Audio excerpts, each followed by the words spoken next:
ഹരേ കൃഷ്ണ. എല്ലാവർക്കും പ്രണാമം. ശ്രീ രാധാ ഗോവിന്ദ ഇസ്കോൺ മംഗളൂരിന്റെ 18 ദിവസത്തെ ഗീതാധ്യയനത്തിലേക്ക് എല്ലാവർക്കും സ്വാഗതം. ഓം അജ്ഞാനതിക്രാന്തസ്യ ജ്ഞാനാഞ്ജനശലാകയ ചക്ഷുരുന്മിലിതം യേന തസ്മൈ ശ്രീ ഗുരവേ നമഃ. ശ്രീ ചൈതന്യമനോഭീഷ്ടം സ്ഥാപിതം യേന ഭൂതലേ സ്വയം രൂപ കലാമഹ്യം ദദാതി സ്വപദാന്തികം. വന്ദേഹം ശ്രീഗുരോ ശ്രീയുത പദകമലം ശ്രീഗുരുൻ വൈഷ്ണവാംശ ശ്രീരൂപം സാഗ്രജാതം സഹഗണാ രഘുനാഥാന്വിതം തം സജീവം സാദ്വൈതം സാവധൂതം പരിജനസഹിതം കൃഷ്ണ ചൈതന്യദേവം ശ്രീരാധാകൃഷ്ണപാദാം സഹഗണാ ലളിതാ ശ്രീവിശാഖാന്വിതാംശ. ഹേ കൃഷ്ണ കരുണാ സിന്ധോ ദീനബന്ധോ ജഗത്പതേ ഗോപേശ ഗോപികാ കാന്ത രാധാ കാന്ത നമോസ്തുതേ. തപ്ത കാഞ്ചന ഗൗരാംഗീ രാധേ വൃന്ദാവനേശ്വരി വൃഷഭാനുസുതേ ദേവി പ്രണമാമി ഹരിപ്രിയേ. വാഞ്ചാകൽപതരുഭ്യശ്ച കൃപാ സിന്ധുഭ്യ ഏവ ച പതിതാനാം പാവനേഭ്യോ വൈഷ്ണവേഭ്യോ നമോ നമഃ. നമോ വിഷ്ണുപാദായ കൃഷ്ണപൃഷ്ഠായ ഭൂതലേ ശ്രീമതേ ഭക്തിവേദാന്ത സ്വാമിനി നാമിനെ. നമസ്തേ സാരസ്വതി ദേവേ ഗൗരവാണി പ്രചാരിണേ നിർവിശേഷ ശൂന്യവാദി പാശ്ചാത്യദേശതാരിണി. ജയ ശ്രീ കൃഷ്ണ ചൈതന്യ പ്രഭോ നിത്യാനന്ദ ശ്രീ അദ്വൈത ഗദാധര ശ്രീവാസാദി ഗൗരഭക്തവൃന്ദ.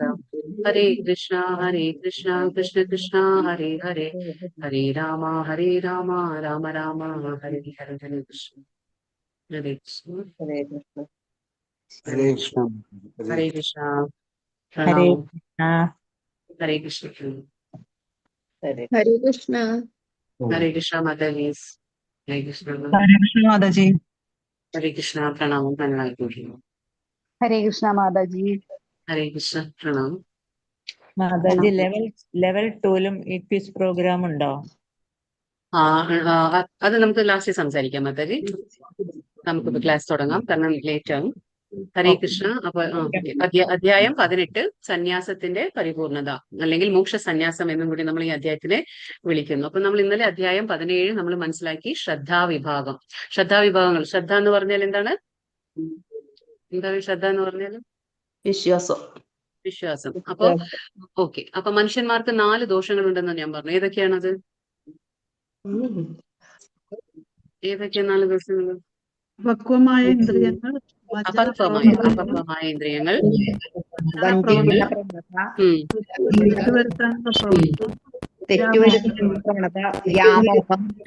വ്യാമോഹം. അപ്പൊ പിന്നെ വൈദിക നമ്മുടെ വീഴ്ചയ്ക്ക് കാരണം എന്താണ്? നമ്മുടെ വീഴ്ചയ്ക്കൊക്കെ കാരണം എന്താണ്?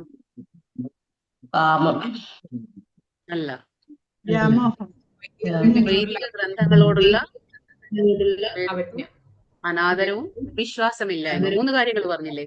വൈദിക ഗ്രന്ഥങ്ങളോടുള്ള വെറുപ്പും വിശ്വാസമില്ലായ്മ, അനാദരവ്. ഇതാണ് നമ്മുടെ വീഴ്ചയ്ക്ക് കാരണമെന്ന് നമ്മൾ പറഞ്ഞു. അപ്പോ നമ്മൾ 3 രീതിയിലുള്ള തപസ് നോക്കി. ഏതൊക്കെയാണ് 3 രീതിയിലുള്ള തപസ്? ശാരീരിക തപസ്, ശരീരം, മനസ്സ്, വാക്ക്. 3 രീതിയിലുള്ള തപസ്, 3 ഗുണങ്ങളിലെ തപസ് നോക്കി. അപ്പൊ സാത്വിക യജ്ഞം എന്ന് പറയുമ്പോ എന്താണ്? സാത്വിക യജ്ഞം എന്താണ്? വിധി പ്രകാരം, വേദവിധി പ്രകാരമായിരിക്കും ഫലം ഉദ്ദേശിക്കാതെ നമ്മൾ ചെയ്യുന്നത്, കർത്തവ്യബോധത്തോടെ ചെയ്യുന്നത് സാത്വിക യജ്ഞം എന്ന് പറഞ്ഞു. അതേപോലെ നമ്മൾ തപസ് 3 രീതിയിൽ നോക്കിയാൽ ശാരീരികം, പിന്നെ മാനസികമായ വാങ്മയ തപസ് എന്ന് നമ്മൾ നോക്കി. ഓം തത്സത്ത് എന്ന് പറയുന്നത് ആരെയാണ്?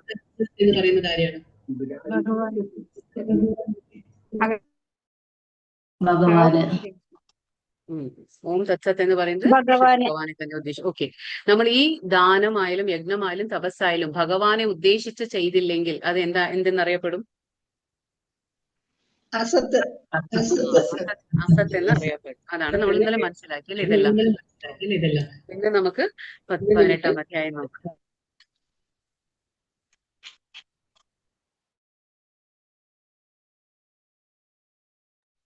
അധ്യായം 18 സന്യാസത്തിന്റെ പരിപൂർണത അല്ലെങ്കിൽ മോക്ഷ സന്യാസം എന്നും കൂടി നമ്മൾ ഇതിനെ പറയും. ഇത് ചുരുക്കത്തിൽ ഇപ്പൊ നമ്മുടെ രണ്ടാമത്തെ അധ്യായം എന്തായിരുന്നു? അതായത് നമ്മൾ എല്ലാ അധ്യായങ്ങളുടെയും ഒരു എന്താ പറയാ സംക്ഷിപ്ത രൂപമാണ് നമ്മുടെ 18-ാം അധ്യായം കൂടി. ഇതിൽ എല്ലാ കാര്യങ്ങളും ഉൾക്കൊള്ളുന്നു. ഭഗവാൻ എല്ലാ കാര്യങ്ങളും ഇതിൽ അവസാനമായിട്ട് ഭഗവാൻ പറഞ്ഞു തരുന്നു. ഇതിൽ 18-ാം അധ്യായത്തിൽ എല്ലാ കാര്യങ്ങളും ഉൾക്കൊള്ളുന്നു. അപ്പൊ നമ്മുടെ എന്താണ് ഗുണാതീതരായി നിൽക്കുന്നതും പിന്നെ എന്താണ് നമുക്ക് ത്യാഗവും, ഈ 2 കാര്യങ്ങളും ആണ് നമ്മുടെ ജീവിത ലക്ഷ്യം എന്ന് ഭഗവത്ഗീത ചൂണ്ടിക്കാണിക്കുന്നത്. അതായത് നമ്മൾ ഗുണങ്ങൾക്ക് അതീതരായി നിൽക്കണമെന്നും ത്യാഗവും ഇതാണ് നമ്മുടെ ജീവിതത്തിന്റെ ആ ലക്ഷ്യം എന്ന് നമുക്ക് കാണിച്ചു തരാണ് ഭഗവത്ഗീത നമുക്കത് ചൂണ്ടിക്കാണിക്കുന്നു. അപ്പൊ നമുക്കത് എന്താ ഇപ്പോ ഈ അധ്യായത്തിൽ അർജുനൻ സംശയം ചോദിക്കുകയാണ്, ത്യാഗം എന്ന് പറഞ്ഞാൽ എന്താ, സന്യാസം എന്ന് പറഞ്ഞാൽ എന്താ, അതിനെക്കുറിച്ച് ചോദിക്കുകയാണ് പരശു. അർജുന ഉവാച സന്യാസസ്യ മഹാബാഹോ തത്വമിച്ഛാമി വേദിതും ത്യാഗസ്യ ച ഋഷികേശ പൃഥക് കേശി നിഷൂദന. അർജുനൻ പറഞ്ഞു, മഹാബാഹുവായ കൃഷ്ണ, കേശിയെ ഹനിച്ചവനും ഇന്ദ്രിയങ്ങളുടെ നാഥനായ ഭഗവാനെ ത്യാഗത്തിന്റെയും സന്യാസത്തിന്റെയും ഉദ്ദേശം എന്തെന്നറിയുവാൻ ഞാൻ ആഗ്രഹമുണ്ട് എന്ന് പറയുന്നു. അപ്പോ ത്യാഗം എന്താ, സന്യാസം എന്താ എന്ന് എനിക്ക് അറിയാൻ ആഗ്രഹമുണ്ട്. ഭഗവാൻ എന്താണ് വിളിക്കുന്നത്, ഋഷികേശ, അതായത് ഇന്ദ്രിയങ്ങളുടെ നാഥനാണ് ഭഗവാൻ. പിന്നെന്താണ്, കേശി നിഷൂധന എന്ന് പറഞ്ഞാൽ കേശി എന്ന അസുരൻ, അതായത് ഈ ചിത്രത്തിൽ കാണുന്ന അസുരനാണ് കേശി. അതായത് ഒരു കുതിരയുടെ രൂപത്തിലാണ് ഈ അസുരൻ വന്നത്. അപ്പൊ കേശിയെ ഹനിച്ചവനെ, വധിച്ചവനെ എന്ന്, അതുകൊണ്ടാണ് ഭഗവാനെ കേശി നിഷൂധന എന്ന് വിളിക്കുന്നത്. കേശവ എന്നൊക്കെ നമ്മൾ വിളിക്കും. അപ്പൊ അതാണ് പറയുന്നത്, ത്യാഗം എന്താ, സന്യാസം എന്താ, ഈ രണ്ടറിയാൻ ആഗ്രഹിക്കുന്നു എന്ന് പറയുന്നു. ശ്രീ ഭഗവാനുവാച കാമ്യാനാം കർമ്മണാം ന്യാസ സന്യാസം കവയോ വിദുഹു സർവകർമ്മ ഫലത്യാഗം പ്രാഹുസ്ത്യാഗം വിചക്ഷണാഹ. ഭഗവാൻ പറയാണ്, ഭൗതിക വാഞ്ചങ്ങൾക്ക് വേണ്ടിയുള്ള ആ കർമ്മങ്ങളെ ഉപേക്ഷിക്കുന്നതാണ് സന്യാസമെന്നും വിദ്വാൻമാർ പറയുന്നു. സർവകർമ്മങ്ങളുടെ ഫലങ്ങളെയും ഉപേക്ഷിക്കുന്നതിനെയാണ് നമ്മൾ ബുദ്ധിമാന്മാർ ത്യാഗം എന്ന് വിളിക്കുന്നത്. ഇപ്പൊ ഇവിടെ ഭഗവാൻ പറയാണ്, അതായത് ഭൗതിക വാഞ്ചകൾ, അതായത് എന്താണ്, ഭൗതിക അഭിലാഷങ്ങൾ. നമ്മൾ കാമ്യകർമ്മം എന്ന് പറയില്ലേ, നമുക്ക് ഭൗതികമായിട്ട് നമ്മൾ കർമ്മങ്ങൾക്ക് എന്താണ്, കർമ്മങ്ങൾ ചെയ്യുമ്പോൾ അതിന്റെ ആ ഒരു ഫലത്തെ ആഗ്രഹിച്ചുകൊണ്ട് ചെയ്യുന്നതാണ്. അപ്പോ ഭൗതിക വാഞ്ചകൾക്ക് വേണ്ടി ചെയ്യുന്ന കർമ്മങ്ങളെ ഉപേക്ഷിക്കുക. അതായത് ഈ കർമ്മം ചെയ്യുമ്പോൾ എനിക്കതില് ഫലം ഉണ്ടാകും എന്ന് ഓർത്ത് കർമ്മം തന്നെ ചെയ്യാതിരിക്കുക, അതാണ് സന്യാസം എന്ന് പറയുന്നു, ചില വിദ്വാൻമാർ പറയുന്നു. ഇനി ത്യാഗം എന്ന് പറഞ്ഞാൽ എന്താണ്, ഇവിടെ നമ്മൾ കർമ്മത്തെ ഉപേക്ഷിക്കുന്നില്ല, ഇവിടെ എന്താ ചെയ്യുന്നത്, കർമ്മങ്ങൾ നമ്മൾ ചെയ്യുന്നു. ത്യാഗത്തിൽ എന്താണ്, കർമ്മങ്ങൾ ചെയ്യുന്നു, പക്ഷെ ആ എല്ലാ കർമ്മങ്ങളുടെ ഫലങ്ങളെ ത്യാഗം ചെയ്യാണ്. അതായത് സർവകർമ്മങ്ങളുടെയും ഫലങ്ങളെ ഉപേക്ഷിക്കുന്നതാണ് ത്യാഗം. അപ്പോ ഇവിടെ കർമ്മം ചെയ്യാതിരിക്കുന്നില്ല, എല്ലാ കർമ്മങ്ങളെയും ചെയ്യുന്നുണ്ട്, പക്ഷെ എല്ലാ കർമ്മങ്ങളുടെയും ഫലത്തെ ഉപേക്ഷിക്കുന്നതാണ് ത്യാഗം.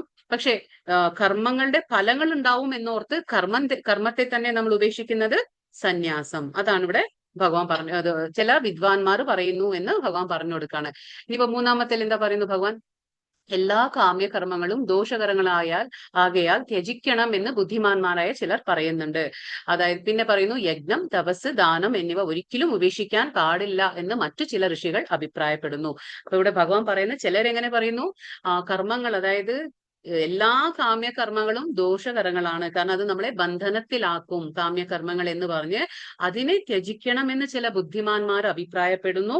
എന്നാൽ ചിലർ എങ്ങനെ അഭിപ്രായപ്പെടുന്നു, ചില ഋഷികൾ എങ്ങനെ അഭിപ്രായപ്പെടുന്നു, യജ്ഞം, തപസ്, ദാനം, ഈ മൂന്നും കാര്യങ്ങളും അത് നമുക്ക് എന്താണ്, ഒരിക്കലും ഉപേക്ഷിക്കാൻ പാടുള്ളതല്ല എന്ന് ചില ഋഷികൾ അഭിപ്രായപ്പെടുന്നു.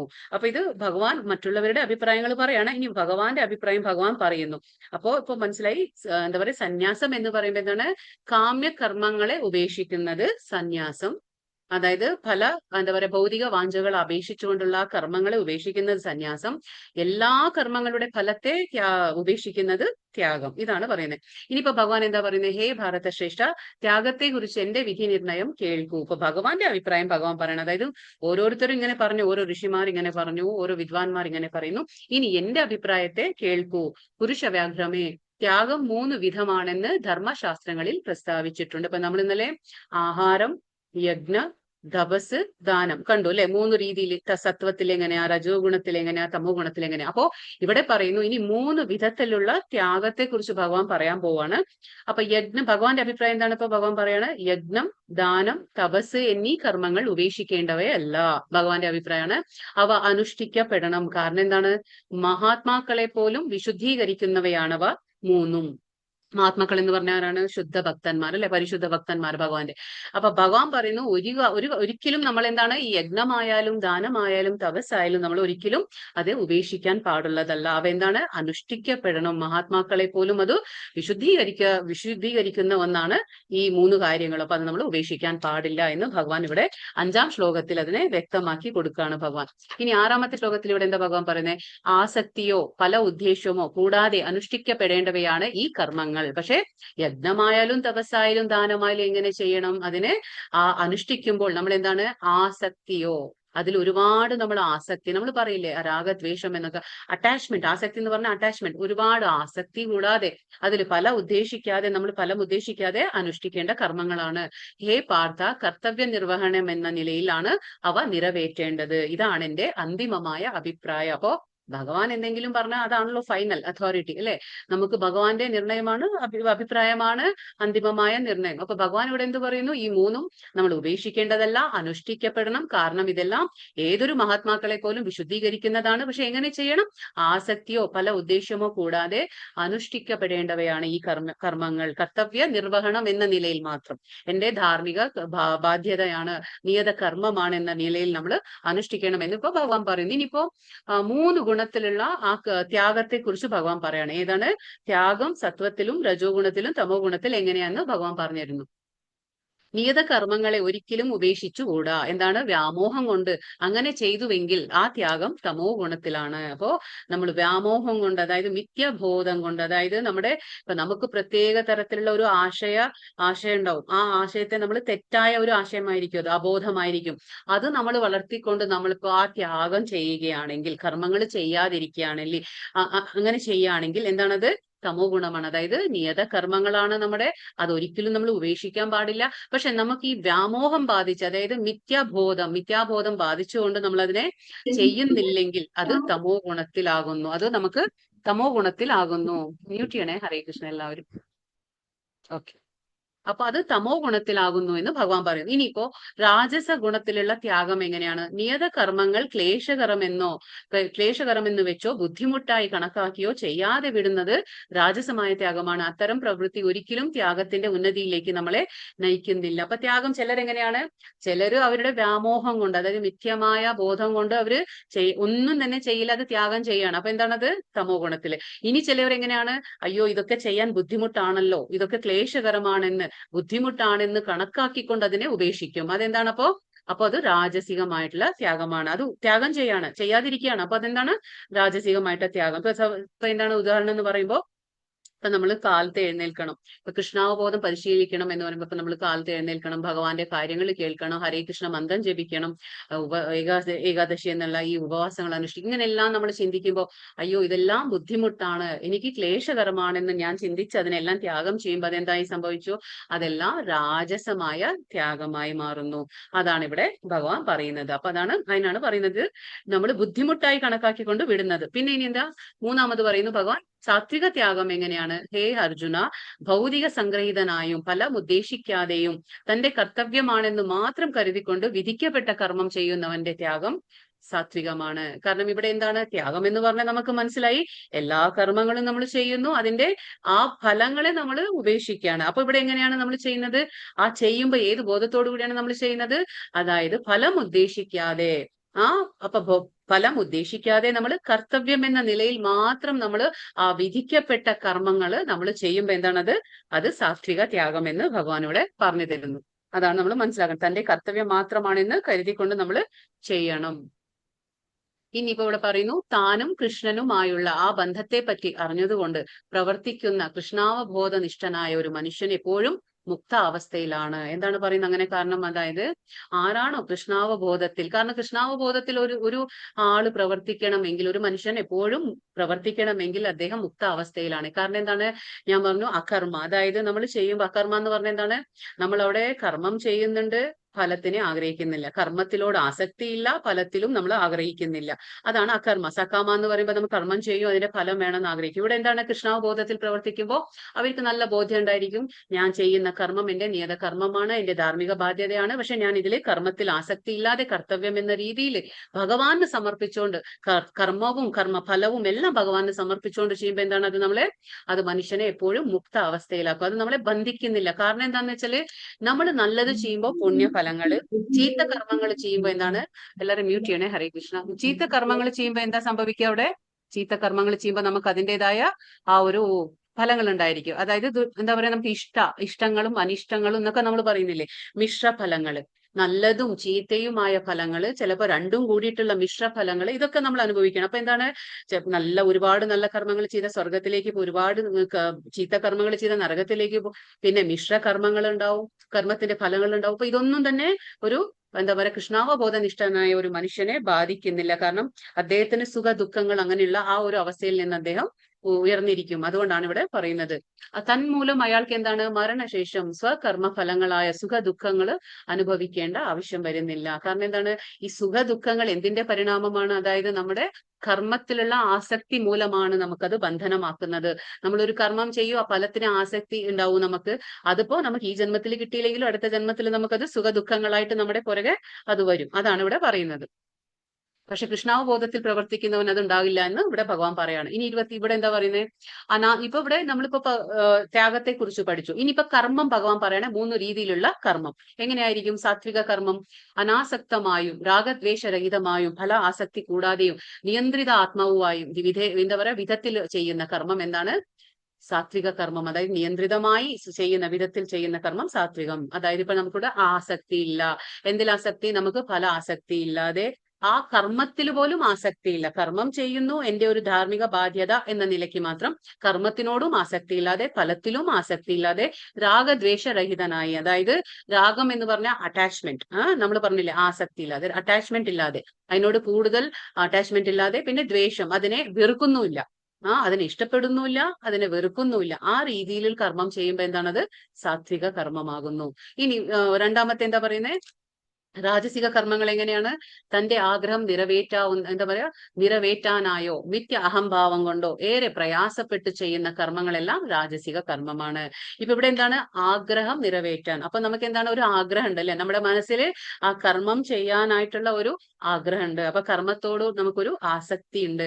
പിന്നെ മിഥ്യ അഹംഭാവം കൊണ്ട്, അതായത് നമ്മൾ തെറ്റിദ്ധരിച്ച അഹംഭാവം, ഞാനാണ് കർത്തൃത്വ ബോധം, നമ്മൾ പറയില്ലേ ആ കർത്തൃത്വ ബോധം, അതായത് ആ കർത്തൃത്വ അവകാശം, അതായത് അവകാശപ്പെടുന്നത്, ഓണർഷിപ്പ് മെന്റാലിറ്റി എന്ന് പറയും. അതായത് ഇത് ഞാൻ ചെയ്തതാ, ഇത് ഞാനാണ് ചെയ്തത് എന്റെ കഴിവ് കൊണ്ട് എന്നുള്ള ആ ഒരു ബോധത്തിൽ നമ്മൾ ചെയ്യുമ്പോൾ എന്താണ്, കാരണം നമുക്ക് 3-ാം അധ്യായത്തിൽ പറയുന്നുണ്ട്, നമ്മളല്ല കർമ്മം ചെയ്യുന്ന എന്താണ്, ഭൗതിക പ്രകൃതിയുടെ 3 ഗുണങ്ങളാണ് അല്ലെ, ആ പ്രകൃതി ക്രിയമാണാന്. പക്ഷെ നമ്മൾ അത് മറന്ന് ഞാനാണ് കർത്തൃ എന്നുള്ള ആ രീതിയിൽ അഹംഭാവത്തോടെ ഏറെ പ്രയാസപ്പെടും. നമ്മൾ പറഞ്ഞില്ല, ഒരുപാട് കഠിന പ്രയാസം ചെയ്യപ്പെടും. ഏതാണ്, രജോ ഗുണക്കാർ ഒരുപാട് അധ്വാനിക്കും. എന്താണ്, അവരുടെ ആഗ്രഹങ്ങളാണ് അതിനുള്ള കാരണം. അപ്പൊ ഇത് രാജസ കർമ്മം എന്നിവിടെ പറയുന്നു. മൂന്നാമത്തെ എന്താണ്, തുടർന്നുണ്ടാകുന്ന ആ കെട്ടുപാടുകളെയോ അന്യർക്കുണ്ടാകുന്ന നാശത്തെയോ ക്ലേശങ്ങളെയോ അവഗണിച്ചുകൊണ്ട് ശാസ്ത്ര നിർദ്ദേശങ്ങൾക്ക് എതിരായി വ്യാമോഹം മൂലം ചെയ്യുന്ന കർമ്മം അത്രേ താമസം. അപ്പൊ ഇവിടെ എന്താ പറയുന്നത്, ഈ താമസ കർമ്മം എങ്ങനെയാന്ന് വെച്ചാല്, താമസത്തിൽ എന്താണ്, അവര് ചെയ്യുന്ന കർമ്മത്തിൽ നിന്ന് അവർക്ക് ഒരു തരത്തിലും ഗുണം ഉണ്ടായിരിക്കില്ല. എന്നാൽ മറ്റുള്ളവർക്ക് ഗുണമുണ്ടോ, അവർക്കും ഗുണമില്ല. അന്യർക്കും ഗുണങ്ങൾ ഉണ്ടാവില്ല. അന്യരെ ബുദ്ധിമുട്ടിക്കാനായിട്ട്, മറ്റുള്ളവർക്ക് നാശത്തെ ക്ലേശങ്ങളെയോ കുറിച്ച് അവരൊന്നും ചിന്തിക്കുന്നില്ല, അവഗണിച്ചുകൊണ്ട്.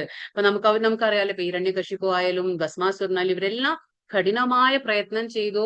അവര് ചെയ്യുമ്പോൾ അവർക്ക് എന്തെങ്കിലും ഗുണം ഉണ്ടായോ, മറ്റുള്ളവർക്ക് എന്തെങ്കിലും ഉപയോഗം ഉണ്ടായോ, ഇല്ല.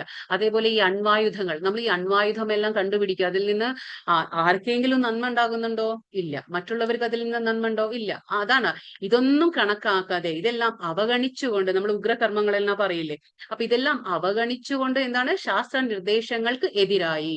അപ്പൊ ശാസ്ത്രത്തിൽ പറയാത്ത കാര്യങ്ങളെല്ലാം നമ്മൾ സ്വ ഇച്ഛ അനുസരിച്ച് നമ്മൾ ചെയ്യുന്നു, വ്യാമോഹം മൂലം. അതായത് നമ്മുടെ ഒരു മിഥ്യമായ ഒരു തെറ്റായ ഒരു ചിന്താഗതി, ഭ്രമം എന്ന് പറയും, തെറ്റായ ബോധം കൊണ്ട് നമ്മൾ ചെയ്യുന്ന കർമ്മമാണ് താമസ കർമ്മം. ഇപ്പൊ 3 രീതിയിലുള്ള കർമ്മമാണ് ഭഗവാൻ ഇവിടെ പറഞ്ഞു തന്നത്. ഇനിയിപ്പോ ഭഗവാൻ എന്താ പറയുന്നത്, 3 രീതിയിലുള്ള ബുദ്ധിയെ കുറിച്ച് പറഞ്ഞു തരുന്നു. അപ്പോ ത്യാഗം കഴിഞ്ഞു, കർമ്മം കഴിഞ്ഞു, ഇനി ബുദ്ധി. 3 രീതിയിലുള്ള ബുദ്ധിയെ കുറിച്ച് ഭഗവാൻ പറയാണ്. കുന്തി പുത്ര, ചെയ്യേണ്ടതും ചെയ്തുകൂടാത്തതുമെന്തും, ഭയപ്പെടേണ്ടതും ഭയപ്പെടാത്തതെന്തും, ബന്ധത്തിനും മോക്ഷത്തിനും കാരണമാകുന്നതെന്തും എന്നെല്ലാം അറിയുന്നതാണ് സാത്വികമായ ബുദ്ധി. അപ്പോ സാത്വികമായ ബുദ്ധി ഒരാൾക്ക് ഉണ്ടെങ്കിൽ നമുക്ക് എങ്ങനെ മനസ്സിലാക്കാൻ പറ്റാത്, ആ ബുദ്ധിയിൽ നമുക്ക് വേർതിരിച്ചറിയാനുള്ള ഒരു കഴിവുണ്ടായിരിക്കും. ഏതാണ് എന്നെ ബന്ധനത്തിൽ കൊടുക്കുന്നത്, ഏതാണ് എന്റെ മോക്ഷത്തിന് കാരണമാകുന്നത്, എന്ത് ഞാൻ ചെയ്യണം. കാരണം എന്താണ്, അവരൊരു നിയന്ത്രിത ജീവിതമാണ് ജീവിക്കുന്നത്. കാരണം എന്താണ്, ധർമ്മശാസ്ത്രങ്ങളുടെ വെളിച്ചത്തിലാണ് അവരുടെ ജീവിതം അവർ ചിട്ടപ്പെടുത്തുന്നത്. അതിനനുസരിച്ച് അവർക്കറിയാം എന്ത് ചെയ്യണം, എന്ത് ചെയ്യാൻ പാടില്ല. ആ ഒരു വിവേചനാ ബുദ്ധി നമുക്ക് സാത്വിക ഗുണക്കാർക്ക് കാണാൻ പറ്റും. അവർക്ക് വിവേചന ബുദ്ധി ഉണ്ടായിരിക്കും. അതാണ് ഇതിന്റെ പ്രത്യേകതയായിട്ട് പറയുന്നത്. അവിടെ അത് ശാസ്ത്ര നിർദ്ദേശങ്ങൾ അനുസരിച്ചാണ് അവർ ചെയ്യുന്നത്. അപ്പോൾ ആ ശാസ്ത്രങ്ങളുടെ മാർഗദർശനം എന്താണോ അതനുസരിച്ചാണ് അവര് പ്രവർത്തിക്കുന്നത്. അപ്പോൾ അവർക്ക് വിവേചനാ ബുദ്ധി ഉണ്ടായിരിക്കും, ആ അറിവുണ്ടായിരിക്കും. ഇതാണ് സാത്വിക ബുദ്ധി എന്ന് പറയുന്നത്. ഇനി അടുത്തത് ഭഗവാൻ എന്താ പറയുന്നത്? 31 രാജസബുദ്ധിയെ കുറിച്ച് ഭഗവാൻ പറയാണ്. ഇവിടെ എന്താണ് രാജസബുദ്ധി എന്ന് പറയുമ്പോൾ ധർമ്മം എന്താണെന്നോ അധർമ്മം എന്തെന്നോ ചെയ്യേണ്ടത് എന്താ ചെയ്യരുതാത്തത് എന്താ വേർതിരിച്ചറിയാനാവാത്ത ബുദ്ധിയാണ് രാജസം. അപ്പൊ രാജസം ബുദ്ധിക്കാർക്ക് എന്താണ്? ആ വിവേചന ബുദ്ധി ഉണ്ടാവില്ല, വേർതിരിച്ചറിയാനുള്ള ബുദ്ധി ഉണ്ടാവില്ല. കാരണം അവർക്ക് അറിവുണ്ടായിരിക്കില്ല, ശാസ്ത്രത്തിന്റെ വെളിച്ചത്തിലല്ല അവർ കർമ്മം ചെയ്യുന്നത്. അപ്പൊ അവർക്ക് ധർമ്മം എന്താ അധർമ്മം എന്താ ഒന്നും തന്നെ വേർതിരിച്ചറിയാനുള്ള കഴിവില്ല. ഇനി താമസത്തിൽ എന്താണ്? നേരെ തിരിച്ചാണ്. ഇവിടെ എന്താണ്? ഇവിടെ വ്യാമോഹത്തിന്റെയും അന്ധകാരത്തിന്റെയും സ്വാധീനതയിൽ. കാരണം ഇവിടെ അന്ധകാരം എന്താണ്? ജ്ഞാനം എന്ന് പറയുന്നത് ഒരു വെളിച്ചമാണ്. പക്ഷെ വെളിച്ചമില്ലെങ്കിൽ അവിടെ ഇരുട്ടാണ്, അല്ലെ? ആ ജ്ഞാനത്തിന്റെ ശാസ്ത്രങ്ങളുടെ വെളിച്ചമില്ലെങ്കിൽ അവിടെ നമ്മൾ എന്താണ്? ഇരുട്ടിലാണ് ജീവിക്കുന്നത്. നമ്മൾ ഭൗതികമായിട്ട് ഒരുപാട് വിദ്യാഭ്യാസം ഉണ്ടായിരിക്കും, അതിലൊന്നും കാര്യമില്ല. കാരണം നമുക്ക് ശാസ്ത്രങ്ങളുടെ ധർമ്മശാസ്ത്രങ്ങളുടെ വെളിച്ചം ഉണ്ടായിരിക്കണം, ആ ജ്ഞാനം ഉണ്ടായിരിക്കണം, എങ്കിലേ നമുക്ക് ആ അന്ധകാരം നീങ്ങി കിട്ടുള്ളൂ. അല്ലെങ്കിൽ എന്താണ്? വ്യാമോഹത്തിന്റെ വലയിൽ അല്ലെങ്കിൽ അന്ധകാരത്തിന്റെ വലയിൽ നമ്മൾ കുടുങ്ങിപ്പോയി നമ്മൾ എന്ത് ചെയ്യും? ധർമ്മത്തെ അധർമ്മമായും അധർമ്മത്തെ ധർമ്മമായും നമ്മൾ കരുതിക്കൊണ്ട് എന്താണ്? സദാ തെറ്റായ വഴിക്ക് പ്രവർത്തിക്കുന്ന ബുദ്ധിയാണ് താമസ ബുദ്ധി. അപ്പൊ ഇതാണ് താമസികമായിട്ടുള്ള ബുദ്ധി എന്ന് ഭഗവാൻ പറഞ്ഞു കൊടുക്കുന്നു. ഇനി ഇത് ഇമ്പോർട്ടന്റ് ശ്ലോകമാണ്. ഇവിടെ എന്താ ഭഗവാൻ പറയുന്നത്? ബ്രഹ്മഭൂത പ്രസന്നാത്മാ ന ശോചതി ന കാംക്ഷതി സമസർവേഷു ഭൂതേഷു മദ്ഭക്തിം ലഭത്തെ പരാം. ഈ ആധ്യാത്മിക അവസ്ഥയിൽ എത്തിച്ചേർന്നവർ പരബ്രഹ്മ സാക്ഷാത്കാരം സിദ്ധിച്ച് പരമാനന്ദം അനുഭവിക്കുന്നു. അയാൾക്ക് ദുഃഖമില്ല, ആഗ്രഹങ്ങളില്ല, സർവഭൂതങ്ങളിലും സമഭാവനയാണ് അയാൾക്കുള്ളത്. ഈ നിലയിൽ അയാൾ വിശുദ്ധ ഭക്തിയോടെ എന്റെ സേവനത്തിൽ മുഴുകുന്നു. അപ്പൊ ഈ ബ്രഹ്മഭൂത അവസ്ഥ നമ്മൾ പറയുന്നില്ലേ, ബ്രഹ്മനിർവാണം എന്ന് പറഞ്ഞു. എന്താണ് ബ്രഹ്മനിർവാണം? അതായത് ഭൗതികതയിൽ നിന്നുകൊണ്ട് തന്നെ നമുക്ക് ആധ്യാത്മികതയിലേക്ക് ഉയരാൻ പറ്റുന്ന ഒരു അവസ്ഥ. എന്താണ്? ആ ഭൗതിക ക്ലേശങ്ങൾ ഒന്നും തന്നെ നമ്മളെ ബാധിക്കുന്നില്ല. നമ്മൾ പറഞ്ഞില്ലേ, അവർക്ക് എന്താണ് അവസ്ഥ? ആ ഒരു സ്റ്റേജിലേക്ക് നമ്മൾ കയറിയ ബ്രഹ്മഭൂത എന്നുള്ള ഒരു അവസ്ഥയിലേക്ക്, അതൊരു ആധ്യാത്മിക അവസ്ഥയാണ്. ആ അവസ്ഥയിൽ എത്തുമ്പോൾ ഒരു വ്യക്തിക്ക് എന്തൊക്കെ ആയിരിക്കും അനുഭവം? അദ്ദേഹത്തിന്റെ സ്വഭാവം എന്തായിരിക്കും? അതായത് അദ്ദേഹത്തിന് എന്താണ്? അതാണ് പറയുന്നത്, സിദ്ധിച്ച ആ വ്യക്തിക്ക് എന്താണ്? പരമാനന്ദം അനുഭവിക്കുന്നു. കാരണം ഈ നമ്മളെപ്പോഴും പറയാറില്ല, ഈ പരമ ആനന്ദം, ശാശ്വതമായ ആനന്ദം നമ്മൾ അതിന്റെ പുറകിലാണ്. അത് കിട്ടില്ല എന്ന് ഞാൻ പറഞ്ഞില്ലേ. അതായത് ഭൗതിക പ്രപഞ്ചം ദുഃഖാലയം അശാശ്വതം. ഇവിടെ അത് കിട്ടില്ല, ഇത് താൽക്കാലികമാണ്, ചഞ്ചലമായ ആനന്ദം മാത്രമേ കിട്ടുള്ളൂ. പക്ഷെ ആ ആനന്ദം ശാശ്വതമായി പരമാനന്ദത്തിലേക്ക് നമ്മൾ എത്തണമെങ്കിൽ അതെന്ത് ചെയ്യണം? നമ്മൾ ഈ ബ്രഹ്മഭൂത അവസ്ഥയിൽ, അതായത് ആ അവസ്ഥ എന്ന് പറയുമ്പോൾ ഭൗതികതയിൽ നിന്നുകൊണ്ട് തന്നെ നമുക്ക് ഈ ഗുണാതീതരായി നിൽക്കണം. ഗുണങ്ങൾക്ക് 3 ഗുണങ്ങൾക്കും അതീതരായി നിൽക്കുമ്പോൾ ഈ ഒരു ആനന്ദം നമുക്ക് അനുഭവിച്ചറിയാൻ കഴിയും. അപ്പൊ എന്താണ് അദ്ദേഹത്തിന്റെ മാനസികാവസ്ഥ എന്തായിരിക്കും? അപ്പോ അയാൾക്ക് ദുഃഖമില്ല.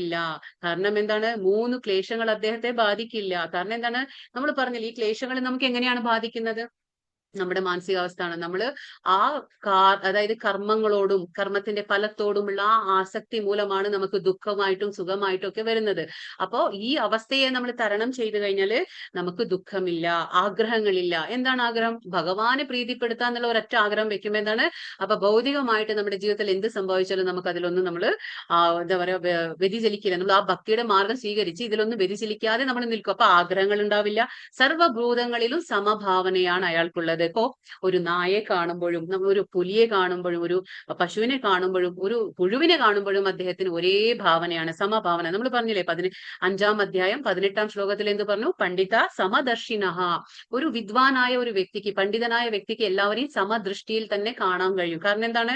എല്ലാവരുടെ ഉള്ളിലുള്ള പരമാത്മാവിനെയാണ് അദ്ദേഹം കാണുന്നത്. അല്ലാതെ പുറമേ കാണുന്ന, ബാഹ്യമായിട്ട് കാണുന്ന ശരീരത്തെ അല്ല അദ്ദേഹം കാണുന്നത്. ബാഹ്യമായ ശരീരം എന്താണ്? നമ്മുടെ കർമ്മങ്ങൾക്ക് അനുസരിച്ച് ഭഗവാൻ തരുന്ന ഓരോ ബാഹ്യമായിട്ടുള്ള രൂപം മാത്രമേ ഉള്ളൂ. പക്ഷെ ആ ഉള്ളിലിരിക്കുന്ന പരമാത്മാവും ജീവാത്മാവും എല്ലാം എന്താണ്?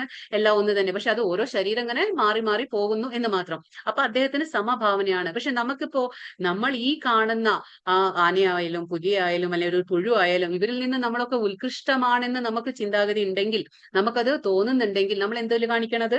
പെരുമാറ്റത്തിൽ. എന്താണ് ആ പെരുമാറ്റം? ധർമ്മം. നമ്മൾ ധർമ്മം അനുഷ്ഠിക്കുമ്പോൾ മാത്രമാണ് നമ്മൾ ഇവരിൽ നിന്ന് ഉത്കൃഷ്ടരായി നിൽക്കുന്നത്. അല്ലെങ്കിൽ അവരും ചെയ്യുന്ന ആ 4 കാര്യം നമ്മളും ചെയ്യുമ്പോൾ എന്താണ്? നമുക്കും അവർക്ക് യാതൊരു വ്യത്യാസം ഉണ്ടായിരിക്കില്ല. കുറെ ബുദ്ധിശക്തി ഭഗവാൻ തന്നിട്ടുണ്ട്, പക്ഷെ നമ്മളത് വേണ്ടുന്ന രീതിയിൽ ഉപയോഗിക്കുന്നില്ല. അപ്പൊ ഇവിടെ എന്താ പറയുന്നത്? സമഭാവനയാണ് അയാൾക്ക്. കാരണം എന്താണ്? പുറമേ കാണുന്ന ശരീരം മാത്രമാണ്, ഉള്ളിലുള്ളത് ആത്മാവ് ഒരേപോലെ തന്നെ. അത് അദ്ദേഹത്തിന് അറിയാം. ഈ നിലയിൽ അയാള് വിശുദ്ധ ഭക്തിയോടെ എന്റെ സേവനത്തിൽ മുഴുകുന്നു. അപ്പൊ ഇവിടെ വീണ്ടും നമ്മൾ ഒന്ന് മനസ്സിലാക്കണം, ആ ഒരു ബ്രഹ്മഭൂത അവസ്ഥ ഫൈനൽ അല്ല. അവിടെ എത്തിക്കഴിഞ്ഞിട്ട് അദ്ദേഹം അവിടെ നിർത്തുന്നില്ല. അവിടുന്ന് എന്താണ് ചെയ്യേണ്ടത്? ഭഗവാൻ പറയുന്നു, ഈ നിലയിൽ, ആ നിലയിൽ എത്തിക്കഴിഞ്ഞിട്ട് ഒരു വ്യക്തി എന്ത് ചെയ്യണം? വിശുദ്ധ ഭക്തി, പ്യോർ ഡിവോഷണൽ സർവീസ് എന്ന് നമ്മൾ പറയാം, അനന്യ ഭക്തി, ശുദ്ധ ഭക്തി നമ്മൾ ചെയ്യണം. ശുദ്ധ ഭക്തി, ആ ഭക്തി ചെയ്യുമ്പോഴാണ് ഭഗവാൻ, ആ ഭക്തി എന്ന് പറയുമ്പോൾ എന്താണ്? അവിടെ സേവനമുണ്ട്. അതാണ് പറയുന്നത്, സേവനത്തിൽ മുഴുകുന്നു, ഭഗവാന്റെ ആ സേവനത്തിൽ മുഴുകുന്നു എന്ന് പറയുന്നു. അപ്പൊ ഈ അവസ്ഥയിൽ നിൽക്കുമ്പോ ഈ ഭക്തിയുടെ സേവനം അനുഷ്ഠിക്കുമ്പോഴാണ് ഭഗവാന്റെ ധാമത്തിലേക്ക് നമുക്ക് പ്രവേശനം ലഭിക്കുന്നുള്ളൂ. ഇതും ഇമ്പോർട്ടന്റ് ആയിട്ടുള്ള ശ്ലോകം തന്നെയാണ്. ഇവിടെ എന്താ പറയുന്നത്? ഭക്ത്യാ മാമഭിജാനാതി യാവാന്യശ്ചാസ്മി തത്വതഃ തതോ മാം തത്വതോ ജ്ഞാത്വാ വിശതേ തദനന്തരം. ഭക്തിയുടെ സേവനം കൊണ്ട് മാത്രമേ ഞാൻ പരമദിവ്യോത്തമ പുരുഷൻ എന്ന സത്യം അറിയാൻ കഴിയുള്ളൂ. ആ ഭക്തി കൊണ്ട് തന്നെ എന്നെ കുറിച്ച് പൂർണ്ണബോധം നേടുവാനും അയാൾക്ക് ദൈവ സാമ്രാജ്യത്തിൽ പ്രവേശിക്കാനും കഴിയുള്ളൂ. അപ്പോ നമുക്കൊന്ന് മനസ്സിലാക്കണം, ഇതാണ് ആ ശ്ലോകം. എവിടെയാണ് ഭഗവാൻ പറയുന്നത്? ഭക്തി കൊണ്ട് മാത്രമേ എന്റെ അടുത്തേക്ക് വരാൻ പറ്റുള്ളൂ എന്ന് ഭഗവാൻ പറയും. ഭക്ത്യാ മാം അഭിജാനാതി.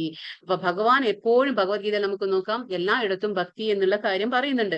നമ്മൾ ജ്ഞാനത്തിലൂടെ വന്നാലും കർമ്മത്തിലൂടെ വന്നാലും ഭഗവാന്റെ അവസാനം ഭക്തിയിലേക്ക് തന്നെ നമ്മൾ എത്തണം.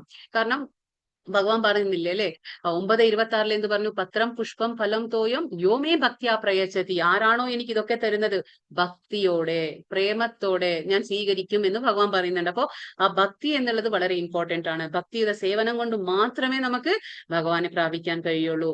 അതേപോലെ ഭഗവാനെ ആ സത്യം മനസ്സിലാക്കാനും കഴിയും. ഏത് സത്യം?